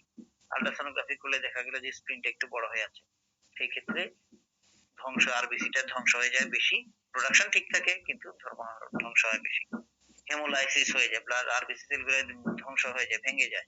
সেলগুলো ঠিক মতো 120 দিন বেঁচে থাকার কথা, 120 দিন সে ম্যাচিউরড হওয়ার পরে সে যে এর আগেই সে ধ্বংস হয়ে যাচ্ছে। বিভিন্ন যে স্টেজ গুলো বললাম স্টেজে শেষে ধ্বংস হয়ে যাচ্ছে। সিকেল সেল এনিমিয়া, সে তৈরি হচ্ছে ঠিকই কিন্তু তার গঠন গুলা ঠিক নাই। আমরা বলছিলাম যে আরবিসি হচ্ছে বাইকনকেভ, দ্বি-উত্তল, মাঝখানটা একটু চ্যাপ্টা, কিন্তু দেখা গেল যে সে এমন এত বেশি চ্যাপ্টা যে পুরোটা দেখা যাচ্ছে যে চাঁদের মতো, ঈদের চাঁদের মতো এরকম বাঁকা বাঁকা বাঁকা বাঁকা সবগুলো আরবিসি। এরকম যদি হয় সেই ক্ষেত্রে ওই আরবিসি দিয়ে কোনো কাজ হয় না, হিমোগ্লোবিনও থাকে না এটার মধ্যে, সে ঠিক মতো অক্সিজেন ক্যারি করতে পারে না। থ্যালাসেমিয়ার ক্ষেত্রে হতে পারে। আরেকটা হচ্ছে প্রোপাইরিয়া। প্রোপাইরিয়াটা কি জিনিস? প্রোপাইরিয়াটা হচ্ছে এক ধরনের লিভার ডিজিজ, খুবই কমন। আমি বেশ কয়েক বছর আগে একটা পেশেন্ট পেয়েছিলাম প্রোপাইরিয়ার। এটা হচ্ছে লিভারের এক ধরনের ডিসঅর্ডার, যে পর্যায়ে এই ডিসঅর্ডারটার কারণে স্বাভাবিকভাবেই পাইরিন নামক যে একটা প্রোটিন আছে, এই প্রোটিনটা মূলত, আমরা তো বলছিলাম যে আরবিসির মধ্যে হিমোগ্লোবিন থাকে, এই যে হিম অংশ যেটা থাকে আরবিসির মধ্যে, ওই হিম অংশটা তৈরি করার জন্য একটা এনজাইম দরকার, সেটা হচ্ছে প্রোপাইরিন। এই প্রোপাইরিন এনজাইমটা তৈরি হয় লিভারের মধ্যে। এখন এটার এই ডিসঅর্ডারের কারণে, লিভার ডিসঅর্ডারের কারণে এটা প্রোডাকশনটা হ্যাম্পার্ড হয়, যার ফলে এই ডিজিজটা তৈরি হয়, প্রোপাইরিয়া ডিজিজটা তৈরি হয়। তো শুধু একটা লিভারের একটা ডিজিজ নয়, গ্রুপ অফ লিভার ডিজিজ, অনেক লিভারের অনেকগুলো সমস্যা একসাথে তৈরি হচ্ছে, যখন তখনই এই প্রোপাইরিয়াটা তৈরি হয়। 3 নাম্বার যেটা বলেছিলাম যে ব্লাড লস, খুব বেশি পরিমাণে যদি ব্লাড লস হয়ে যায়, যেমন ডাইজেস্টিভ ট্র্যাক্ট থেকে যদি ব্লিডিং হয়, যেমন আলসারের কারণে ব্লিডিং হচ্ছে, বা জিআইটি তে ক্যান্সার আছে, আলসার আছে, বা পাইলসের সমস্যা আছে, পাইলস হলে স্বাভাবিকভাবে হেমোরেজিক পাইলস যদি হয়, ব্লিডিং হচ্ছে কন্টিনিউ যদি এরকম ব্লিডিং হতে থাকে, স্বাভাবিকভাবেই হিমোগ্লোবিনের পরিমাণটা কমতে থাকে বা আরবিসির পরিমাণ তখন কমে যায়। বা ফ্রিকুয়েন্ট ব্লাড ডোনেশন, ওই যে যেটা বলেছিলাম যে একবার ব্লাড দিলে সাধারণত 120 দিনের মধ্যে আর দেওয়া যায় না, কিন্তু কেউ যদি দেয়, দিলে তার সমস্যা হবে না, কিন্তু তার শরীরে আরবিসির পরিমাণটা কমে যাবে, হিমোগ্লোবিনের পরিমাণটাও কমে যাবে। মেনোরেজিয়াটা হচ্ছে হেভি মেনস্ট্রুয়াল ব্লিডিং, মেয়েদের ক্ষেত্রে হচ্ছে যেটা যে ব্লিডিং হচ্ছে, পিরিয়ড হচ্ছে, পিরিয়ডের মধ্যে ব্লিডিং এর পরিমাণটা অনেক বেশি, এটাও একটা কারণ হতে পারে। আরেকটা কারণ হচ্ছে ঘন ঘন হচ্ছে, প্রতি মাসে একবার হওয়ার কথা দেখা যাচ্ছে মাসে 2-3 বার হচ্ছে, পলিমেনোরিয়া, মেনোরেজিয়া, পলিমেনোরিয়া, এই সকল কারণে যদি ব্লিডিং বেশি হয়, দ্যাট ইজ ব্লাড লস, এটাও একটা কারণ হিমোগ্লোবিনটা কমে যাওয়ার কারণ। এই কয়টাই হচ্ছে টোটাল হিমোগ্লোবিন বলি বা আমরা আরবিসি বলে যাই বলি, এটা কমে যাওয়ার কারণ। স্বাভাবিকভাবে একটা পেশেন্টের যখন আমরা হিমোগ্লোবিন কম দেখবো, তাহলে এই জিনিসগুলোর কথা চিন্তা করতে হবে। সবার আগে চিন্তা করতে হবে ডায়েটের কথা।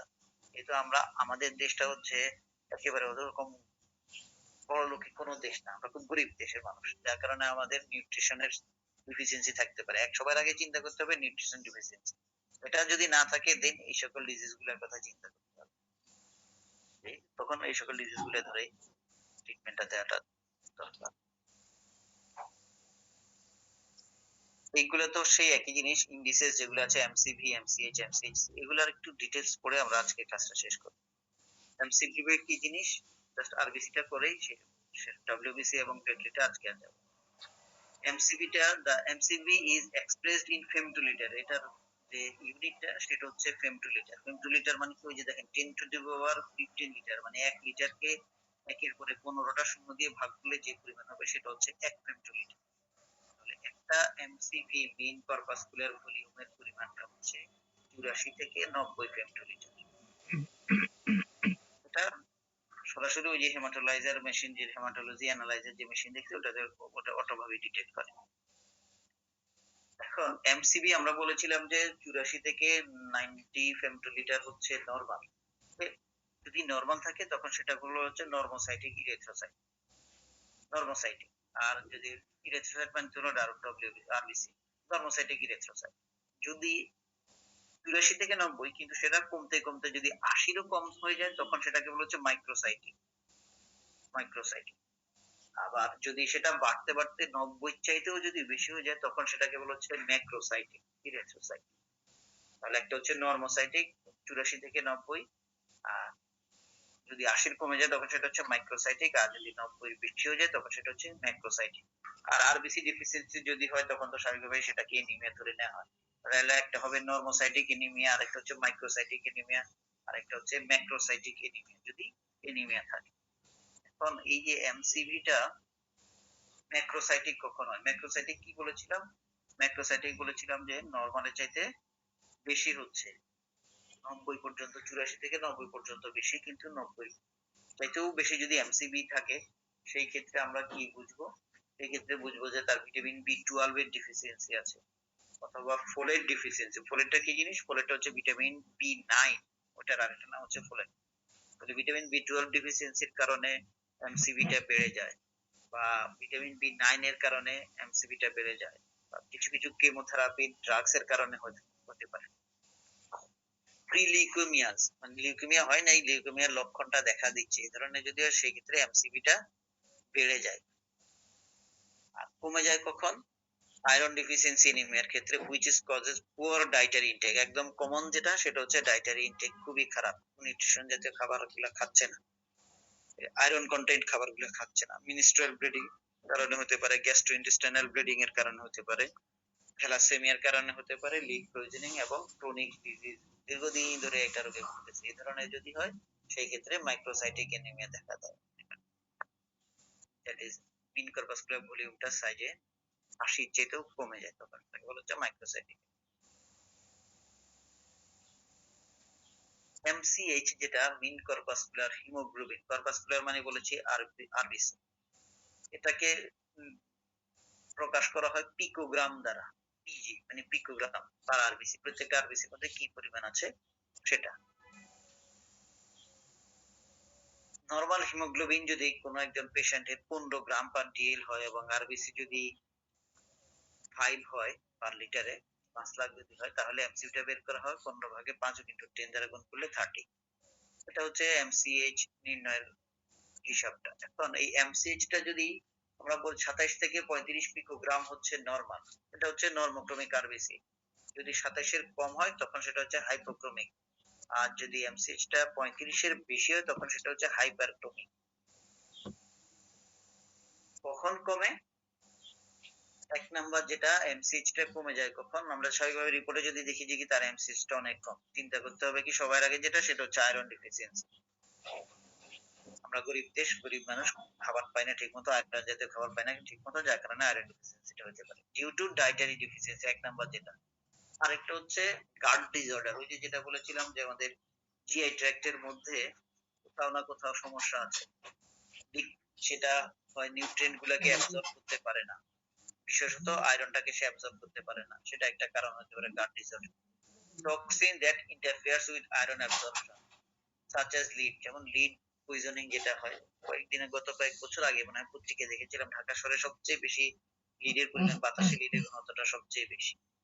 এই এই ঘনত্বটা বেশি হলে কি হচ্ছে, স্বাভাবিকভাবে আমি নাক দিয়ে বেশি পরিমাণে লিড নিচ্ছি, লিড যুক্ত বাতাস নিচ্ছি, সেই লিড যুক্ত বাতাসগুলো আমার শরীরে এই সমস্যাগুলো করছে।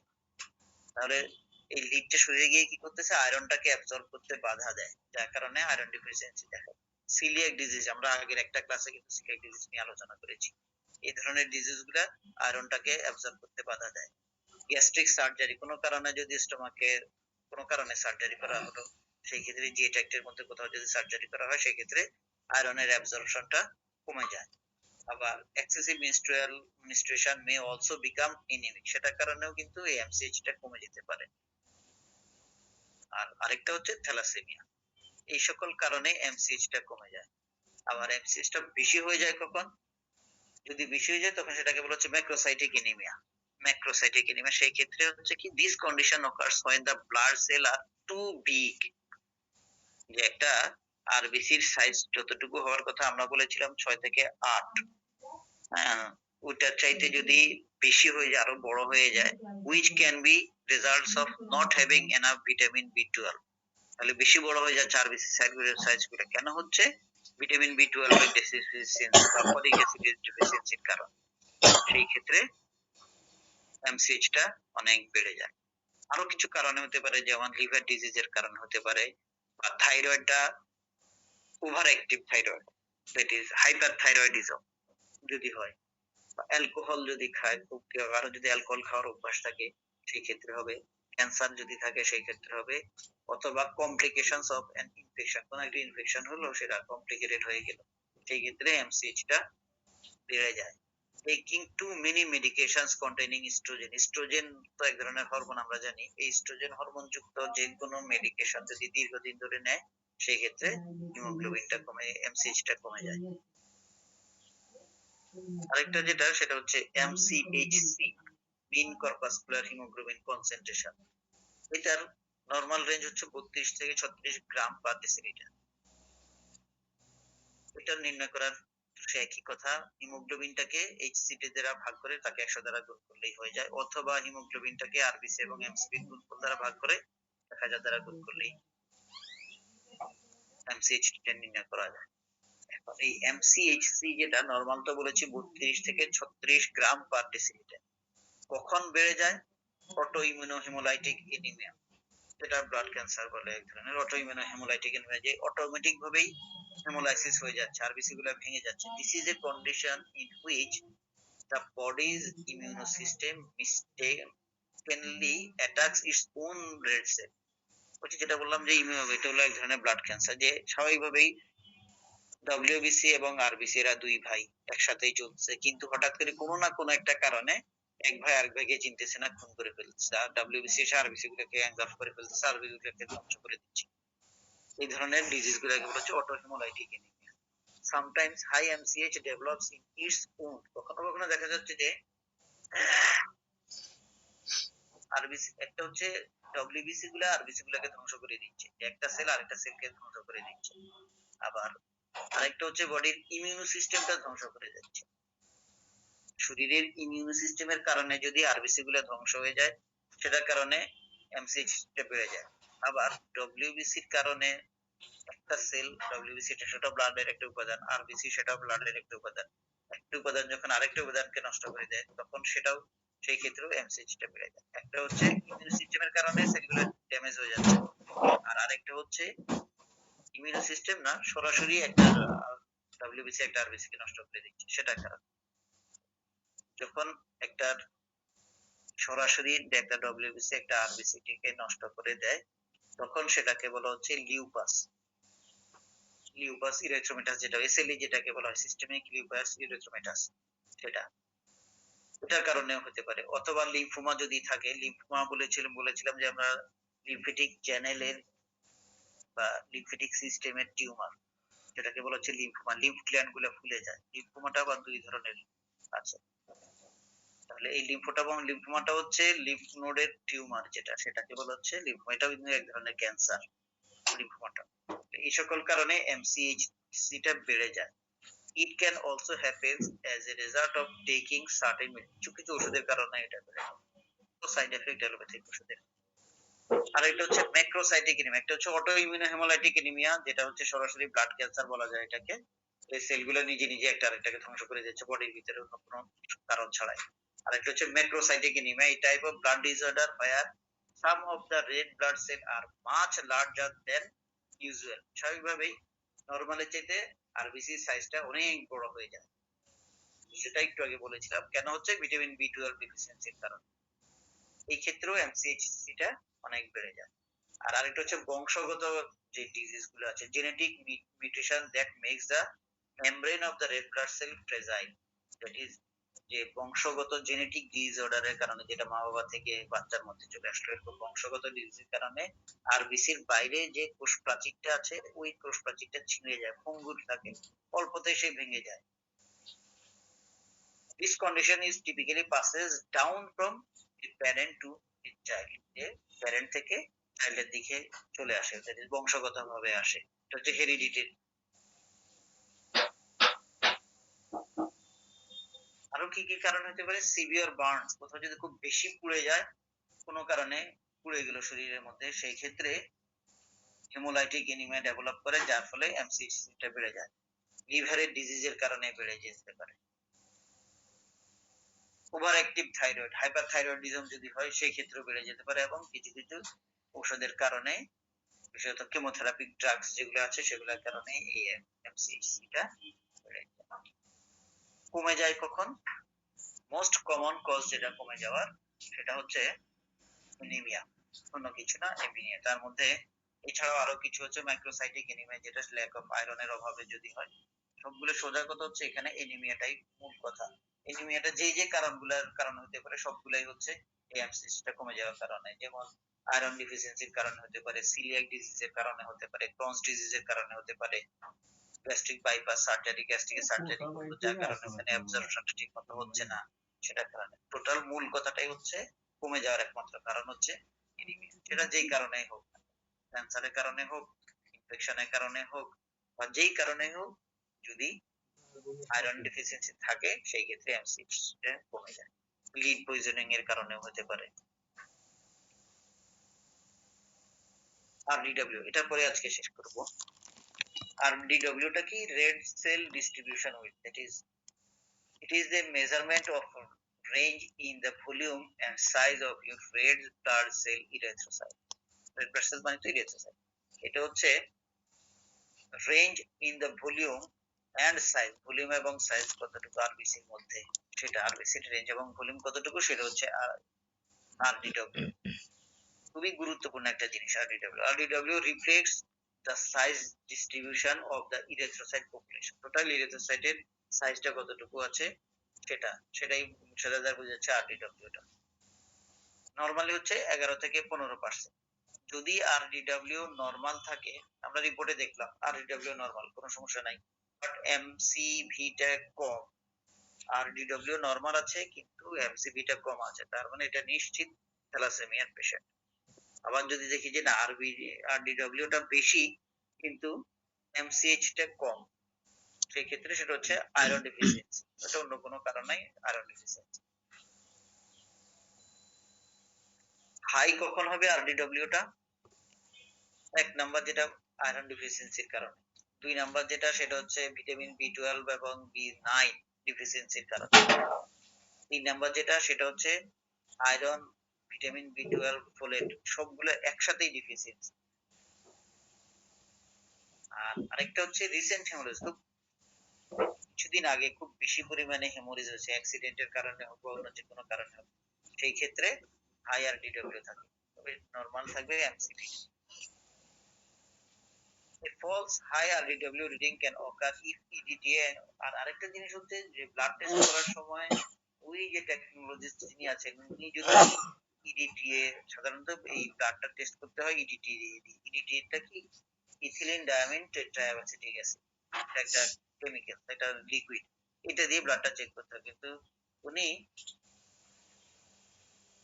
সাইট্রেট ব্লাড যদি দেয়, শুধু সাইট্রিক অ্যাসিড দিয়ে দিল, সেই ক্ষেত্রে কিন্তু এই RDW টা পরিমাণটা বেড়ে যায়। কমে যায় কখন? সাধারণত RDW কমে যাওয়াটা খুবই ভালো, কম থাকাটা খুবই ভালো, কারণ এটা হচ্ছে RBC সাইজটা নির্ণয় করে। তো স্বাভাবিকভাবেই কমে যাওয়াটা তেমন কোনো বডির প্রতি তেমন কোনো ইফেক্ট হয় না। বাট তারপরেও কিছু সামান্য যদি ফোলেট বা ভিটামিন B12 টাকে দায়ী করা হয়, যে ভিটামিন B9 এবং B12 এর ডিফিসিয়েন্সির কারণে বা আয়রন ডিফিসিয়েন্সি এনিমিয়ার কারণে অনেক সময় RDW টা কমে যায়। তবে এটা কমে যাওয়া তেমন কোনো ক্ষতির কিছু না, বরং ভালো। তাহলে টোটাল আমরা যে আরবিসি ইন্ডিসেস গুলা পড়লাম, এক কথায় যদি বলি এটার ইম্পর্টেন্সটা কি? অন্য কিছু না, কোন ধরনের এনিমিয়া, সেটা কি থ্যালাসেমিয়া না অ্যাপ্লাস্টিক এনিমিয়া না লিউকেমিয়া, কোন ধরনের এনিমিয়া সেই এনিমিয়ার ক্লাসিফিকেশনটা করা এবং আর্লি ডিটেকশন করা। খুব দ্রুত, যত ডিটেকশন আগে হবে তত ট্রিটমেন্টটা আগে হবে। আর আরেকটা যেটা হচ্ছে আন্ডারলাইং কজ, যেটা কেন হচ্ছে এই জিনিসটা সেটা খুঁজে বের করা। এই কথা হচ্ছে মূল কথাটা। রেটিকুলোসাইট, রেটিকুলোসাইটটা কি জিনিস? রেটিকুলোসাইটটা হচ্ছে ঠিক আমরা যে আরবিসির প্রোডাকশনটা পড়েছিলাম ইরিথ্রোপয়েসিস, ইরিথ্রোপয়েসিসের আরবিসিটা মধ্যে তো নিউক্লিয়াস নাই, আমরা বলেছিলাম মাইটোকন্ড্রিয়া থাকে না, নিউক্লিয়াস। এর আগের স্টেজ, যে স্টেজে মাইটোকন্ড্রিয়া এবং নিউক্লিয়াস থাকে, সেই স্টেজটাকে বলা হচ্ছে রেটিকুলোসাইট স্টেজ। এই রেটিকুলোসাইট স্টেজটা বিশেষত ক্যান্সার ডিটেকশনের জন্য বা বড় বড় রোগগুলো ডিটেকশনের জন্য রেটিকুলোসাইটটা খুব গুরুত্বপূর্ণ। রেটিকুলোসাইটটা কমে যায় কখন? যদি হেমোলাইটিক এনিমিয়া থাকে, যেটা হেমোলাইটিক এনিমিয়া তো সরাসরি blood cancer. Haemolytic disease of newborn, বাচ্চাদের ক্ষেত্রে যদি হয় সেটাও হোক বা বড়দের ক্ষেত্রে যদি হয় সেটা। এই দুইটা কারণে নরমালের চাইতে রেটিকুলোসাইট কাউন্টটা অনেক বেশি থাকে। স্বাভাবিকভাবেই আমরা যদি কোনো পেশেন্টের রেটিকুলোসাইট কাউন্ট বেশি থাকে, চোখ বন্ধ করে ধরে নেব তার হেমোলাইটিক এনিমিয়া আছে, দ্যাট ইজ ব্লাড ক্যান্সার হওয়ার সম্ভাবনা খুবই খুবই বেশি। If your result shows lower, এখন কম কম হবে কখন? এটা তো হলো বেশির কথা বললাম। কম হবে কখন? আয়রন ডিফিসিয়েন্সি, পার্নিশাস এনিমিয়ার ক্ষেত্রে হয়, বিশেষ করে খাবার দাবারের কারণে যে এনিমিয়াটা হয় সেটা। প্লাস্টিক এনিমিয়া, যে আরবিসি সাইজ গুলো হচ্ছে ক্রিসেন্ট শেপ হয়ে যায়, ছোট নরমাল যে বাইকনকেভ বলেছিলাম, বাইকনকেভ হয় না, ক্রিসেন্ট শেপ হয়ে যায়, একদম চুপসা যায়, স্বাস্থ্য কম থাকে আরবিসি। কিডনি ডিজিজের কারণে হতে পারে, বা বোন ম্যারো ফেইলিয়ার যদি হয়। বোন ম্যারো ফেইলিয়ার মানে বোন ম্যারোর কাজ হচ্ছে তো ব্লাড সেল তৈরি করা, কিন্তু সে ঠিকমতো ব্লাড সেল তৈরি করতে পারে না, এরকম যদি হয় সেটা হচ্ছে বোন ম্যারো ক্যান্সার ফেইলিয়ার। সেই ক্ষেত্রে রেটিকুলোসাইট কাউন্টটা অনেক কমে যায়। কিডনি ডিজিজের ক্ষেত্রে হতে পারে এবং লিভার সিরোসিসের ক্ষেত্রে রেটিকুলোসাইট কাউন্টটা কমে যেতে পারে। রেটিকুলোসাইট কাউন্টটা দেখাটা টোটাল এর মধ্যে সবচেয়ে গুরুত্বপূর্ণ। আর কার কোনো প্রবলেম আছে না? আজকে এতটুকু পর্যন্ত। ডব্লিউবিসি টা, প্লেটলেটটা এবং ইরাইথ্রোসাইট খুবই গুরুত্বপূর্ণ তিনটে জিনিস, বিশেষত ইএসআর টা। হ্যাঁ, ইএসআর, ইরাইথ্রোসাইট সেডিমেন্টেশন রেট, এটা আমরা নেক্সট ক্লাসে পড়বো ইনশাআল্লাহ। আজকের ক্লাসে আর কারো কোনো কিছু জানার থাকলে বলতে পারেন, কোনো প্রবলেম কোশ্চেন থাকলে। আমাকে স্যার, স্যার পার্সেন্টেজের একটা স্লাইড দেখাইছেন থাকতে, তো কাইন্ডলি একটু ওইটা একবার দেখান।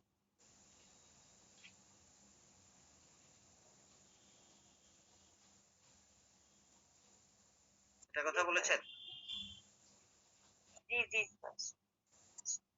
হুম, এখানে যেটা আছে সেটা হচ্ছে জাস্ট এই যে আরবিসি বলেন, হিমোগ্লোবিন বলেন, হেমাটোক্রিট গুলো বলেন, এটা জাস্ট কোন ইউনিটে মেজারমেন্ট করা হয় এবং তার রেফারেন্সটা কি, মানে নরমাল রেঞ্জ কতটুকু আছে সেটার একটা চার্ট। এটা তো টোটাল ক্লাস শেষ হলে আমি Okay, sir. পিডিএফ এ দিয়ে দেবো। আর কার কোনো কোশ্চেন?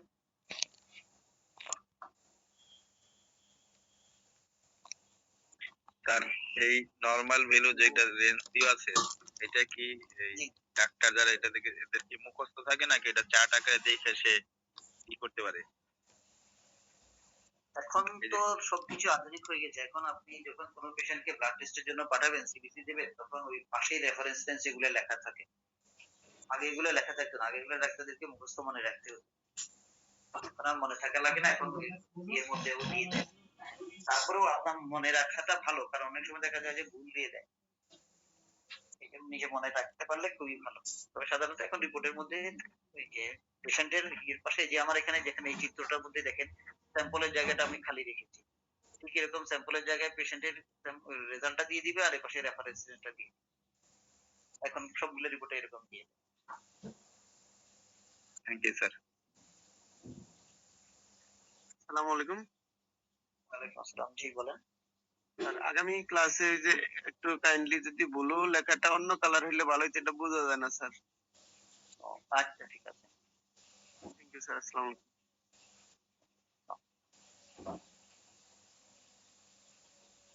আর কারো কোনো কোশ্চেন না থাকলে তাহলে আজকের জন্য ক্লাসটা শেষ করছি। আগামী ক্লাসে আমরা ডব্লিউবিসি পার্ট গুলো পড়বো, প্লেটলেটটা পড়বো এবং ইএসএফটা পড়বো। পরে আমরা এই সিবিসিটা কমপ্লিট করবো। থ্যাংক ইউ স্যার, অনেক ধন্যবাদ। আসসালামু আলাইকুম।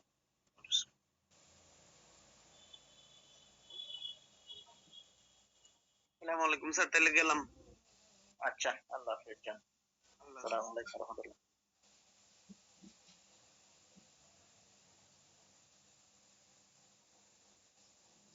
আসসালামু আলাইকুম স্যার, আপনাকে অসংখ্য ধন্যবাদ। ভালো থাকবেন স্যার। আসসালামু আলাইকুম। আসসালামু আলাইকুম ওয়া রাহমাতুল্লাহ। ওয়া আলাইকুম আসসালাম। সবাই নাস্তা না করে চলে যাচ্ছে স্যার। মেজবা স্যারকে অসংখ্য ধন্যবাদ sir, very good presentation. Thank you. Thank you, sir. Excellent discussion, sir. সবসময় এত সুন্দর করে বলেন, খুব ভালো লাগলো। নাস্তা দেবেন নাকি? জি জি, আমার জোয়ার স্যার মানে নাস্তা খাওয়াবে স্যার? জি স্যার, জি স্যার, ইনশাআল্লাহ স্যার।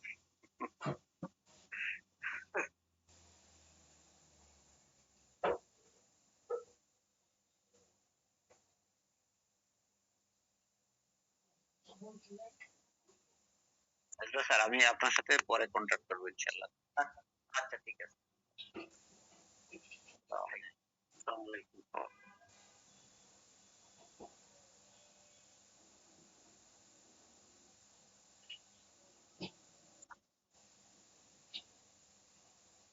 মেজবা স্যার কি আছেন না চলে গেছেন? জি, আছি আছি। স্যার আরডিডব্লিউ যে জীর্ণ শীর্ণ ক্ষেত্রে বলেন স্যার, এটা একটা বুঝতে পারি না আমি। এই যে জীর্ণ শীর্ণ নরমাল আর এবং যেটা ইয়ে হয়, এটা এটা স্যার একটু বুঝতে সমস্যা হচ্ছে। এতটুকুর পরে নেট এত সমস্যা আমার। আরডিডব্লিউটা জি, বেশিরভাগ ক্ষেত্রে তাদের হয় যে জীর্ণ শীর্ণ না কি যিনি বললেন, এরকম তো পেশেন্ট পাই আছে, ধরেন অ্যানিমিয়া আছে ওদের, যে রক্ত স্বল্পতা আছে, এদেরকে এটা হতে পারে। হ্যাঁ হ্যাঁ হ্যাঁ, বেশিরভাগ হতে পারে। আর এটা মারাত্মক কতটুকু বুঝতে পারে স্যার? অ্যানিমিয়া তো সবসময় যদি থাকে, ধরেন এই অ্যানিমিয়া দেখতে আবার ওর দেখা যাচ্ছে কি দাঁতের সমস্যা আছে অথবা লিকুরিও সমস্যা হচ্ছে, এটা কি কোনো মারাত্মক পর্যায়ে কি সিমটমটা দেখাচ্ছে কিনা? হ্যাঁ, এটা তো অবশ্যই, বিশেষত আপনার ভিটামিন এবং ফলিক অ্যাসিড ডেফিসিয়েন্সিটা খুবই গুরুত্বপূর্ণ এই আরডিডব্লিউটার ক্ষেত্রে। আর এইখানে আমাদের যে এটা করণীয়টা একটু একটু যদি বলেন। আরডিডব্লিউটা যত কম হয় তত ভালো। আরডিডব্লিউটা নির্ণয় করে কি? আরডিডব্লিউটা হচ্ছে আপনার আরবিসি সাইজটা নির্ণয় করে যে আরবিসি কি পরিমাণ আছে, তার ভলিউমটা ঠিক আছে কিনা, সাইজ ঠিক আছে কিনা, সেটা আরডিডব্লিউ দ্বারা বোঝা যায়। কারণ যদি আরবিসি সাইজটা বড় হয়ে যায় তাহলে সেই আরবিসি ঠিকমতো অক্সিজেনটাকে ক্যারি করতে পারে না, হিমোগ্লোবিনটাকে ক্যারি করতে পারে না। আবার যদি খুব বেশি ছোট হয়ে যায় তাহলে সে নিজেই তো ছোট, সে আর কতটুকুই নেবে, দুই দিকেই প্রবলেম। তবে আরবিসি সাইজটা ছোট ক্ষেত্রে আরডিডব্লিউ যদি কম হয়ে যায় সেটা নির্ণয় করে যে না তার আরবিসি এর সাইজটা স্বাভাবিক আছে, যত কম হবে তত আরবিসি এর শেপটা সাইজটা ভলিউমটা নরমাল বোঝায়। এই জন্য আরডিডব্লিউ যদি কম হয় সেটা তেমন কোনো গুরুত্বপূর্ণ কিছু না, বরং সেটা ভালো। কিন্তু যদি আরডিডব্লিউ সাইজটা যদি বেশি, আরডিডব্লিউ এর পরিমাণটা যদি বেশি হয় সেটা একটু প্রবলেমেটিক। জি স্যার, থ্যাংক ইউ স্যার। না স্যার, অনেক সময় দেখা যাচ্ছে বেশিরভাগই যে একটু অল্প বয়সে বিয়ে হলে বা যাদের বাচ্চা হয় তাদের হিমোগ্লোবিনটা খুব কম থাকে। এটা কি ওই আমি বুঝতে চাইছি এটা কি এই সমস্যাটা কিসের জন্য যে আরডিএসটি এটা কি বেড়ে গেলে ওরকম ধরনের সমস্যা আসে? না না না, এটা ওইটা আরডিডব্লিউ সমস্যা না, ওটা হলো আপনার আয়রন ডেফিসিয়েন্সি, খুব কমন যেটা, সেটা হচ্ছে আয়রন ডেফিসিয়েন্সি, আয়রন এবং ভিটামিন ডেফিসিয়েন্সি। আচ্ছা, থ্যাংক ইউ স্যার। এই ক্ষেত্রে আপনি আয়রন কন্টেন্ট খাবারগুলোর কথা অ্যাডভাইস করবেন, বিশেষত কম বয়সে যাদের বিয়ে হয়ে যায় তাদের খুব বেশি পরিমাণে হয়, এটা আপনি ঠিক বলছেন। এই ধরনের পেশেন্ট খুব বেশি, এই অল্প বয়সে বিয়ে হয়ে গেছে, এখন দেখা যায় কনসিকুয়েন্স হিমোগ্লোবিন পরিমাণ অনেক কম, কারণ এদের হিমোগ্লোবিন আয়রন ডেফিসিয়েন্সিটা সবচেয়ে বেশি। খাবার দাবার ঠিক মতো হয় না, ডায়েটের প্রবলেমের কারণে হয়, ভিটামিন এবং আয়রন জাতীয় খাবারটা কম খাওয়া হয়। স্যার উপাদান একটাই, সেখান থেকে কখনো মানে আরবিসি, কখনো ডব্লিউসি, কখনো প্লাটিলেট, মানে স্টেম সেল একটাই। হ্যাঁ, মূল স্টিম সেল একটাই, ওটা থেকেই ওই প্রসেসিংটা ভিন্ন আর কি। এই কারণে ভিন্ন জিনিস তৈরি হচ্ছে আর কি। হ্যাঁ, ধন্যবাদ স্যার। আচ্ছা,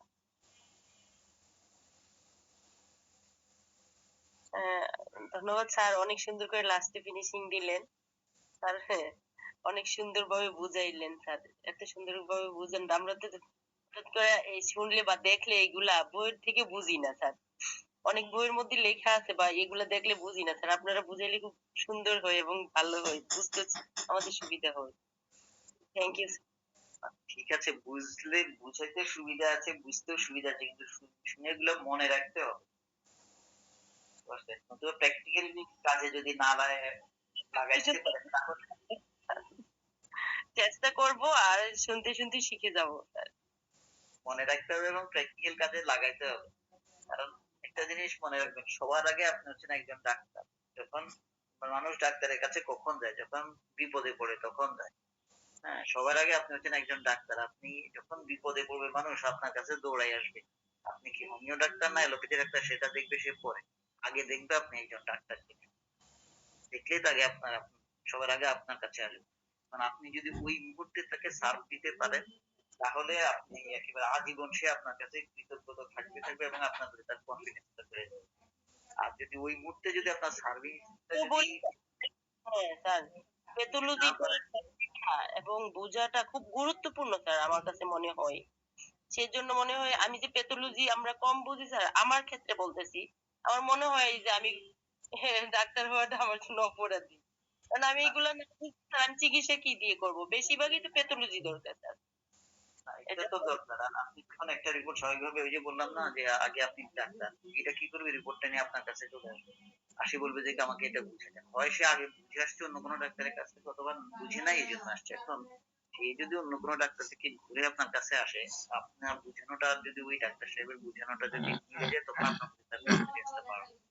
আর যদি দেখে যে না ওই ডাক্তার সাহেব বলছে একরকম, ম্যাক্সিমামই এরকম হয়, কারণ আমাদের কাছে রোগীরা যারা আসে তারা তো এলোপ্যাথি খেয়ে ঘেটে ঘুটে সব কিছু করে তারপরে আসে। এরপরে যখন আপনি রিপোর্টটা যদি তাকে ঠিক মতো বুঝিয়ে দিতে পারেন, বা তখন তা আপনার প্রতি তার যে কনফিডেন্স আসবে, স্যার আপনার পাশে যে আব্দুল হালিম মামা, ওইখানে অনেকদিন গেছিলাম, দেখলাম জটিল কেস গুলা এসে ওইখানে বুঝে যায় এবং বলে যে এটা করণীয় কি। এত তো আমি ভাবলাম যে এগুলো যদি না পারি তাহলে আমি ডাক্তার হিসেবে তো কলঙ্কিত স্যার আমার। এরকম আপনি যার কথা বলছেন এখন বলা ঠিক না, উনি এই মাঝে মাঝে যখন জটিল কেস যেগুলোর কথা বলছেন না, ওগুলো হলে উনি আমাকে ফোন দেন বা আমাকে ফোন দিয়ে বলেন, জানান বা রিপোর্ট গুলো আমাকে পাঠিয়ে দেন, দিয়ে তারপর আমার সাথে ডিসকাস করেই তারপরে হ্যাঁ স্যার, ওইটা বলি নাই, হয়তো কারো না কারোর মাধ্যমে নিতে হবে আমরা। ঠিক আছে, এটা এগুলো ব্যাপার আছে। এই যে যে ইন্টার রিলেশন, এটাই আমাদের বিল্ড আপ করা দরকার হোমিও ডক্টরদের ভিতরে, শত্রুতা না করে। হ্যাঁ হ্যাঁ আমি মনে করি সেটাই এটা খুব করবো। হ্যাঁ স্যার, আমার এখানে বলা হলো এটাই যে অত্যন্ত জরুরি দেখা, বিশেষ করে ঢাকাতে বা ভালো ভালো শহর, বড় বড় শহরগুলাতে এগুলা কিন্তু ধরেন না বুঝে কেউ আসবে না। এবং এমনও রোগী আছে স্যার, সে ডাক্তার দেখাইতে দেখাইতে আমাদের চাইতে বড়, এরা অনেক প্যাথোলজি বুঝে স্যার। তখন আমরা যদি না বুঝি স্যার, বুঝে নিতে কি হবে? অনেক অনেকই আছে স্যার, এরকম অবস্থা। আপনার এই কথায় আমার একটা এক্সপিরিয়েন্স এর কথা মনে পড়লো। সেটা হচ্ছে আজ থেকে মনে হয় বছর 2 কি 2.5 বছর আগে আপনার টিএসএইচ থানা অফিসার, উনি এমবিবিএস ডাক্তার, থানা হেলথ অফিসার, খুবই ভালো।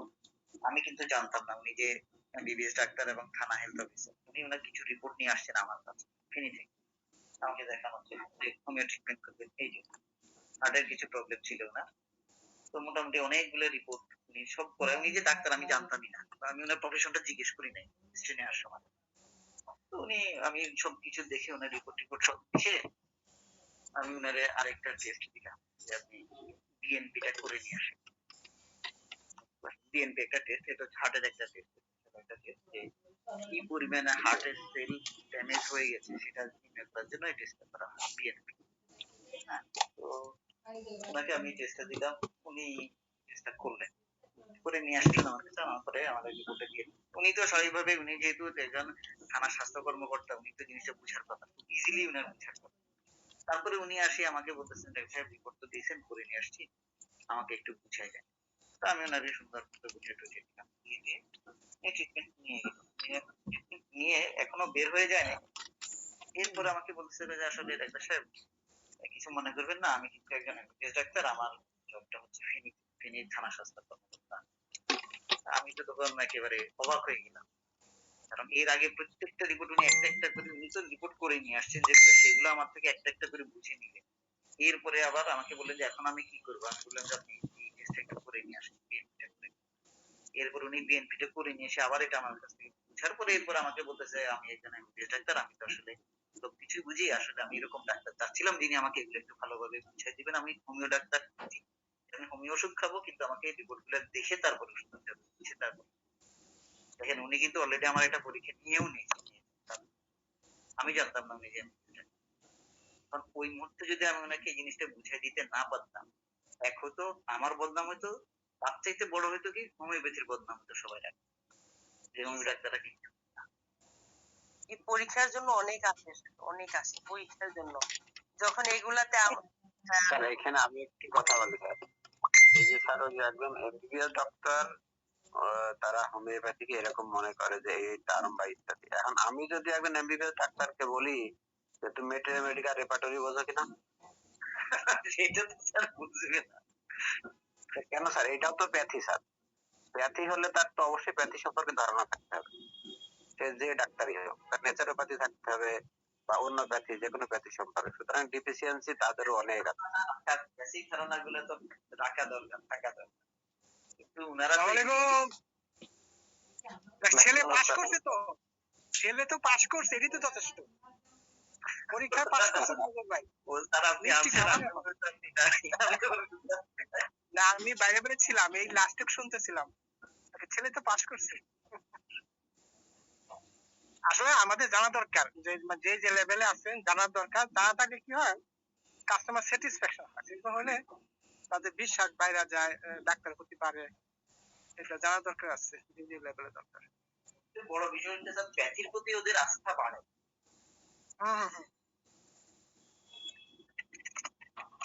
না আমি তো, আমার এখানে কোনো এমবিবিএস ডাক্তার, আমার 25-26 জন ডাক্তার আছে, পিজির টিচার আছে, বা রিসার্চ আছে, বা জাপানে পিএইচডি আছে।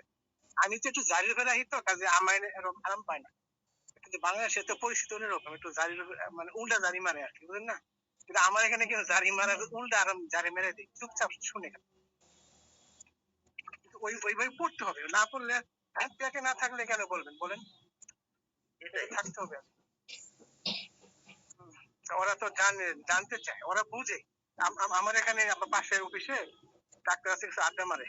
তো ওরা বুঝে, কয় ভাই ওই আরেক ইঞ্জিনিয়ার কয় বইটা যখন পড়তাম 87 এ আমার ওখানে এক লোক কি করছে 7 মাসের প্রেগন্যান্ট না 7.5 মাস। তো বলে যে কি হোমিওপ্যাথি কি জিনিস? যাই বলছে যে ওই প্রেগন্যান্টের ব্যথা উঠছে। আর তো খুলে বলে নাই। আর ডাক্তারও জিজ্ঞেস করে যে কয় মাসে? হে তো দিচ্ছে কি পালসিটিলা একদম গানাঘাত করে বাচ্চা হয়ে গেছে। মৃত্যুর বাচ্চা। ওই হোমিওপ্যাথি কি জিনিস? তা ওদিন বুঝছি। আর এরা খুব প্রশংসা করে, কয় আমার গাল ভর্তি আজিল ছিল সব পড়ে গেছে। এগুলি পড়ে গেছে। এরা খুব বিশ্বাস করে, কিন্তু ওরা চায় কি যে সাইন্টিফিক ওয়েতে আসুক, আর প্রপার ডকুমেন্ট এগুলি চায়। আর বল, তো ঠিক আছে, আলাপ করে।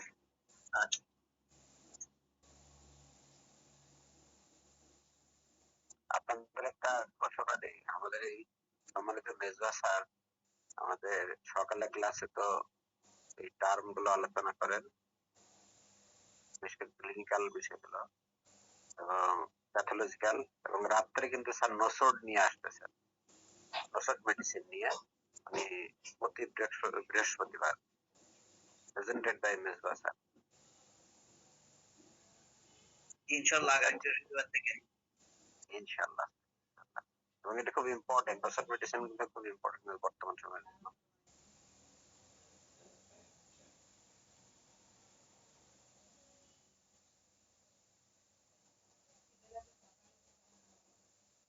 আসসালামু আলাইকুম স্যার। ওয়ালাইকুম আসসালাম, কি বলেন? স্যার আপনার চেম্বার কোথায়? আমার ছোট ছেলেকে আপনাকে দেখাতে চাই। ওর ব্লাড সেল তৈরি হয় না, ভেঙে যায় একদম ছোট থেকে। এর জন্য হোমিও ট্রিটমেন্ট দেওয়া হয়েছিল, কিন্তু সুস্থ হয় নাই।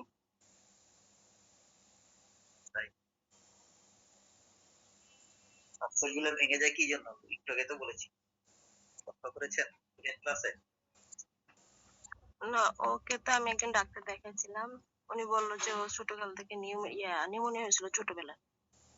নিউমোনিয়া হওয়ার পরে এমন হয়েছে। আমি এমনি যা বুঝছি উনি একটু খেলাধুলা করলে এতটা মানে হয়রান হয়ে যেত, কারণ এই যে একবারে অসুস্থ হয়ে যেত, জ্বর হতো, জ্বর হলে একটানা 2-3 মাস বিছানায় পড়া থাকতো। এই জন্য ক্লাসও করতে পারতাম না। ওকে প্রথম জামাতে তখন ভর্তি করাছিলাম। তারপরে ডাক্তার কাছে অনেকদিন দেখাইছে, 1 বছর 2 বছর দেখানোর পরে মোটামুটি ইমপ্রুভ হয়েছিল, অতটা না। উনি নোয়াখালী তো, তাই পরে আর নেওয়া হয়নি, অনেক দূরে হয়ে যায়, আমরা তো ঢাকা থাকি। হিমোগ্লোবিন ইলেক্ট্রোফোরেসিসটা করেছেন? উনি করেছিল, আমার এখন মনে নেই, আর অনেক আগে তো। আচ্ছা, ওটা একটু করবেন আগে, হ্যাঁ? সিবিসি সিবিটা করবেন আর হিমোগ্লোবিন ইলেক্ট্রোফোরেসিস পিবিএফ, তিনটা টেস্ট করবেন আগে। পিবিএফটা করবেন, পেরিফেরাল ব্লাড ফিল্মটা করবেন, সিবিসি সিবিটা করবেন আর হিমোগ্লোবিন ইলেক্ট্রোফোরেসিস, এই তিনটা টেস্ট একটু করে তারপরে একটু যোগাযোগ।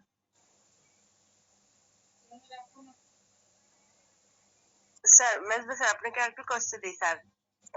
হিমোগ্লোবিনের ক্ষেত্রে আমাদের যে খাদ্য তালিকাটা স্যার একটু দিলে ভালো হবে, যে সবচেয়ে যে খাদ্য তালিকাটা আছে স্যার, যেটা আমাদের বেশি উপকারে লাগবে, এটা একটু পাইলে ভালোই হতো স্যার। আচ্ছা, ওটা ক্লাসের এখনো তো মাত্র সিবিসির অর্ধেক ক্লাস হয়েছে, তো সব শেষে ক্লাসে দিয়ে দেবো। স্যার ওয়ালাইকুম। স্যার কি খাদ্য তালিকাও নেন? মেজবা স্যারকে বলুন। খাদ্য তালিকা দিই না, মানে এই লেকচারের সাথে আমি অ্যাড করে দেবো আর কি, আয়রন কন্টেন্ট কি কি আছে। হ্যাঁ, এটা তো একটা জিনিস খুব ভালো লাগলো, থ্যাংক ইউ স্যার, যে খাদ্য, ফুড নিউট্রিশন এগুলো নিয়ে কথা বলছেন। আমাদের হোমিওপ্যাথিতে এই জিনিসটা একেবারে অনেক ক্রাইসিস আমি দেখেছি আর কি। খাদ্যগুলোকে কেউ স্বীকারই করেন না। তো আপনাকে খুব ভালো লাগলো যে আপনি এই যে ভিটামিনের কথা বলছেন, নিউট্রিশনের কথা বলছেন। এখন এখানে বোধহয় আরেকটা জিনিস অ্যাড করলে হবে, সেটা হচ্ছে গ্রোথ ফ্যাক্টর গুলো, মানে হরমোন গুলো ঠিক আছে কিনা, গ্ল্যান্ড গুলো ঠিক আছে কিনা। উনি যেটা বলেন ওনার রক্ত তৈরি হচ্ছে না, আরবিসি তৈরি হচ্ছে না। আরবিসি তৈরি করার জন্য যে গ্রোথ ফ্যাক্টর গুলো আছে এগুলো খুব জরুরি। এখানে নিউট্রিশন এবং গ্রোথ ফ্যাক্টর একটা সমন্বয়, মানে একটা কোর্স তৈরি করতে হলে তার কিছু কাঁচামাল দরকার, যেটা নিউট্রিশন দিয়ে থাকে, ফুডস গুলো দিয়ে থাকে, ব্যালেন্স ফুড গুলো দিয়ে থাকে। আর এইগুলোকে তৈরি করতে হলে একটা ইঞ্জিনিয়ার দরকার। সেল তো এমনি এমনি তৈরি হয় না, সামওয়ান অলসো কাজ করে, সেটা গ্রোথ ফ্যাক্টর। দুটোর সমন্বয় হয়ে একটা সেল তৈরি হয়। সেটা আপনি ইরাতু পয়েন্টের কথা বলেন বোধ হয়, এখানে কিডনি বা লিভারের ফাংশন গুলো মানে লিভার সেল গুলো ভালো থাকা দরকার, কিডনি সেল গুলোও ভালো থাকা দরকার। ভালো থাকা দরকার। তারপরে হ্যাঁ, এই সেলগুলো নিয়ে আমরা চিন্তা করছি না, আমরা কিন্তু আমাদের সমস্যাটা হলো আমরা মলিকুলার সায়েন্সটা চিন্তা করি না, একটা গ্রস চিন্তা করি। আমরা যদি সেলগুলো চিন্তা করি, সমস্ত সেলগুলো যদি ভালো থাকে তাহলে একটা বডি ভালো। সেলগুলো তৈরি হয়েছে কিভাবে, এর নিউট্রিশন কি আছে, কি কি লাইফস্টাইল কিভাবে এটাকে ব্যালেন্স করা যায়, এই বিষয়টা মানে খুবই জরুরি। তাহলে আমরা ট্রিটমেন্টটা খুব ইজি করতে পারবো। বেসিক জায়গাতে হয়েছে কি আমরা সুন্নাহ পালন করি কিন্তু ফরজটা পালন করি না। মানে আমরা যে বডিতে ট্রিটমেন্ট দিচ্ছি সেই বডিটাতে খাদ্য দিয়ে চলতেছে, এটা আমরা অনেকে চিন্তা করি না। এটা এটা আমি সবার জন্য বলতো, আপনাকে ভালো লাগলো, ইয়োর মানে মোস্ট ওয়েলকাম। আপনি বেসিক জিনিসটা নিয়ে চিন্তা করছেন। আপনার ক্লাসটা আমি শুনেছি, থ্যাংক ইউ, খুবই ভালো লেগেছে, এটা দরকার আছে। কিন্তু হোমিওপ্যাথিতে এটা এটা অ্যালোপ্যাথিকে খুবই সুন্দর করে পড়ানো হয়, কিন্তু হোমিওপ্যাথিতে এটা পড়ানো খুব জরুরি এবং আমাদের জানা দরকার। তো আজকের এই স্টাডি গ্রুপটা খুব বেটার একটা গ্রুপ, থ্যাংক ইউ। আমি ডক্টর এম এ আলী, আমি পল্টনে বসি। স্যার কোথায় বসেন? আমি শ্যামলীতে বসি, আমার চেম্বার শ্যামলীতে। আচ্ছা আচ্ছা, থ্যাংক ইউ, খুবই ভালো একটা বিষয় যে আপনি এই গ্রসটা আমি কিন্তু স্যার ফুড নিউট্রিশনটাকে বেশি প্রায়োরিটি দেই। মানে ওয়ার্ল্ডের নাম্বার 1 টেকনোলজি এটা। মেডামের সম্ভবত বাচ্চার যেটা অ্যানিমিয়া হচ্ছে, আমার যেটা ধারণা যে ওনার অ্যাড্রিনাল গ্ল্যান্ড গুলো ঠিক আছে কিনা, ওখান থেকে ইরিথ্রোপয়েটিন গুলো সিক্রেট ঠিক মতো হচ্ছে কিনা, যেটা আরবিসি তৈরিতে খুবই দরকার এনজাইমটা, আর গ্রোথ ফ্যাক্টর গুলো ঠিক আছে। এখানে দুটো ফ্যাক্টরটা খুব জরুরি। এই দুটো ফ্যাক্টর যদি ঠিক মতো কাজ করতো তাহলে আরবিসি মানে ন্যাচারালি তৈরি হতো। এটা হয়তো মেবি কোনো ডিএনএ জিন কোড চেঞ্জ হয়ে আছে, অথবা তার নিউট্রিশনাল ডেফিসিয়েন্সির জন্য এগুলো সেলুলার মানে ডিফর্মিটি দেখা দিয়েছে। জেনেটিক প্রবলেম হওয়ার সম্ভাবনাটা আমার কাছে মনে হচ্ছে বেশি, ওনার কথায় যা বুঝলাম জেনেটিক কোডটা বেশি। এখন স্যার জেনেটিক কোড গুলো চেঞ্জ করার জন্য তো আমাদের একটা বড় হ্যাঁ, homeopathy one of treatment methodology. আরেকটা বড় ভাইটাল মেথডোলজি আছে, সেটি হচ্ছে যে গ্রোথ ফ্যাক্টর, আইসিএফ যেটা। এই গ্রোথ ফ্যাক্টরে কিন্তু আমি সবচেয়ে বড় বিষয়টা যে আমরা অনেক অ্যালোপ্যাথিক ডক্টররা কিন্তু এই বিষয়গুলো পড়াশোনা করে আসা হয় না, ফলে গ্রোথ ফ্যাক্টরটা ভালো বোঝা না। গ্রোথ ফ্যাক্টর কিন্তু এমন একটা এজেন্ট যেটা ডিএনএ জিন কোড চেঞ্জ করতে পারে, সিনথেসিস করতে পারে, এবং এটা কিন্তু গ্রোথ হরমোনের একটা ফ্যাক্টর। আমি অনেক ডক্টরকে দেখেছি তার থাইরয়েড চিন্তা করে, প্যারাথাইরয়েড চিন্তা করে, ইনসুলিন ভালো নাম জানে, বা রিপ্রোডাক্টিভ হরমোন গুলোর নাম জানে, ভালো, ওকে। কিন্তু এই হরমোন গুলো যারা রেগুলেট করছে, টোটাল এন্ডোক্রাইন সিস্টেমটা রেগুলেট করছে, গ্রোথ হরমোন, এটা নিয়ে কোনো রকম মাথা ব্যথা নেই। মানে এর যে ডিরেক্টর, যে ডমিনেট করে মাস্টার হরমোন, এটা নিয়ে কোনো কথা নেই। এখানে একটা বড় ধরনের ক্রাইসিস আমাদের মধ্যে রয়ে গেছে। আমরা আসলে মানে গোড়া নিয়ে চিন্তা করছি না, ডালপালা নিয়ে চিন্তা করছি। গোড়া যদি না থাকে তাহলে ডালপালা কি করবেন? যতগুলো হরমোন আছে সমস্ত হরমোন গুলোকে রেগুলেট করছে master hormone, growth hormone, pituitary gland থেকে। এইখানে চিন্তা করছি না আমরা। তো থ্যাংক ইউ স্যার, আমি খুবই বেটার একটা প্রেজেন্টেশন দিয়েছেন। এটা রিভিউ হলো, মানে আমরা তো ভালো করে ক্লাস মানে ইয়ে করি না, একটা রিভিউ করলাম, খুবই বেটার, একবারে ভালো ডেলিভারি দিয়েছেন। স্যার ব্যাকগ্রাউন্ড কি হোমিওপ্যাথি না অ্যালোপ্যাথি থেকে আসা, কিভাবে? আমি হোমিওপ্যাথি, একদম পিওর হোমিওপ্যাথি, আইসি পাস করে বিএইচএমএস এ ভর্তি হয়েছি। কনগ্রাচুলেশন যে হোমিওপ্যাথিতেও যে ভালো কিছু মানে একাডেমিক্যাল ফ্যাক্টর গুলো আছে, you are also bright example. Thank you, খুবই ভালো। আপনাকে দেখতে ইচ্ছা করতেছে স্যার, আপনার চেম্বার মানে ইয়েটা দিয়ে দেন, একসময় চা খাওয়া হবে, অথবা আমার চেম্বারে আপনার মানে আপনার দাওয়াত হলো। ইনশাআল্লাহ। আচ্ছা, আসসালামু আলাইকুম। স্যার আপনার ফোন নাম্বার? আমার ফোন আর কথা নাম্বার বলছেন? আমার ফোন নাম্বারটা প্রত্যেকটা লেকচারের শিটে, প্রতি রবিবারে ক্লাস হয় না, লেকচার গুলোর শেষে দেয়া আছে। গত রবিবারে, আগের রবিবারে ক্লাসগুলো করেছেন?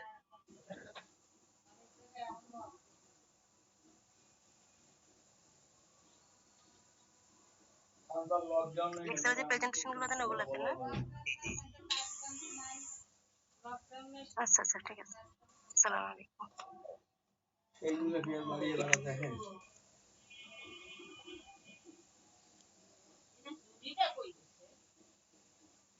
ওইটাই জানি আমার পার্টনার।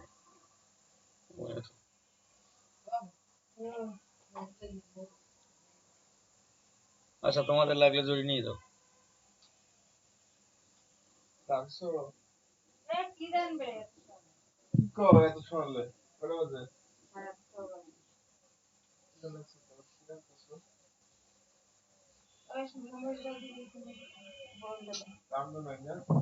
আর ওটা রান্তাছে ডাল রাঁধছি কই মাছ দিয়ে ডাল দিয়ে খাবি কই মাছ টমেটো টমেটো দিয়ে রাঁধছি আয়শা আপা, হ্যালো আপু, শুনতে পাচ্ছেন?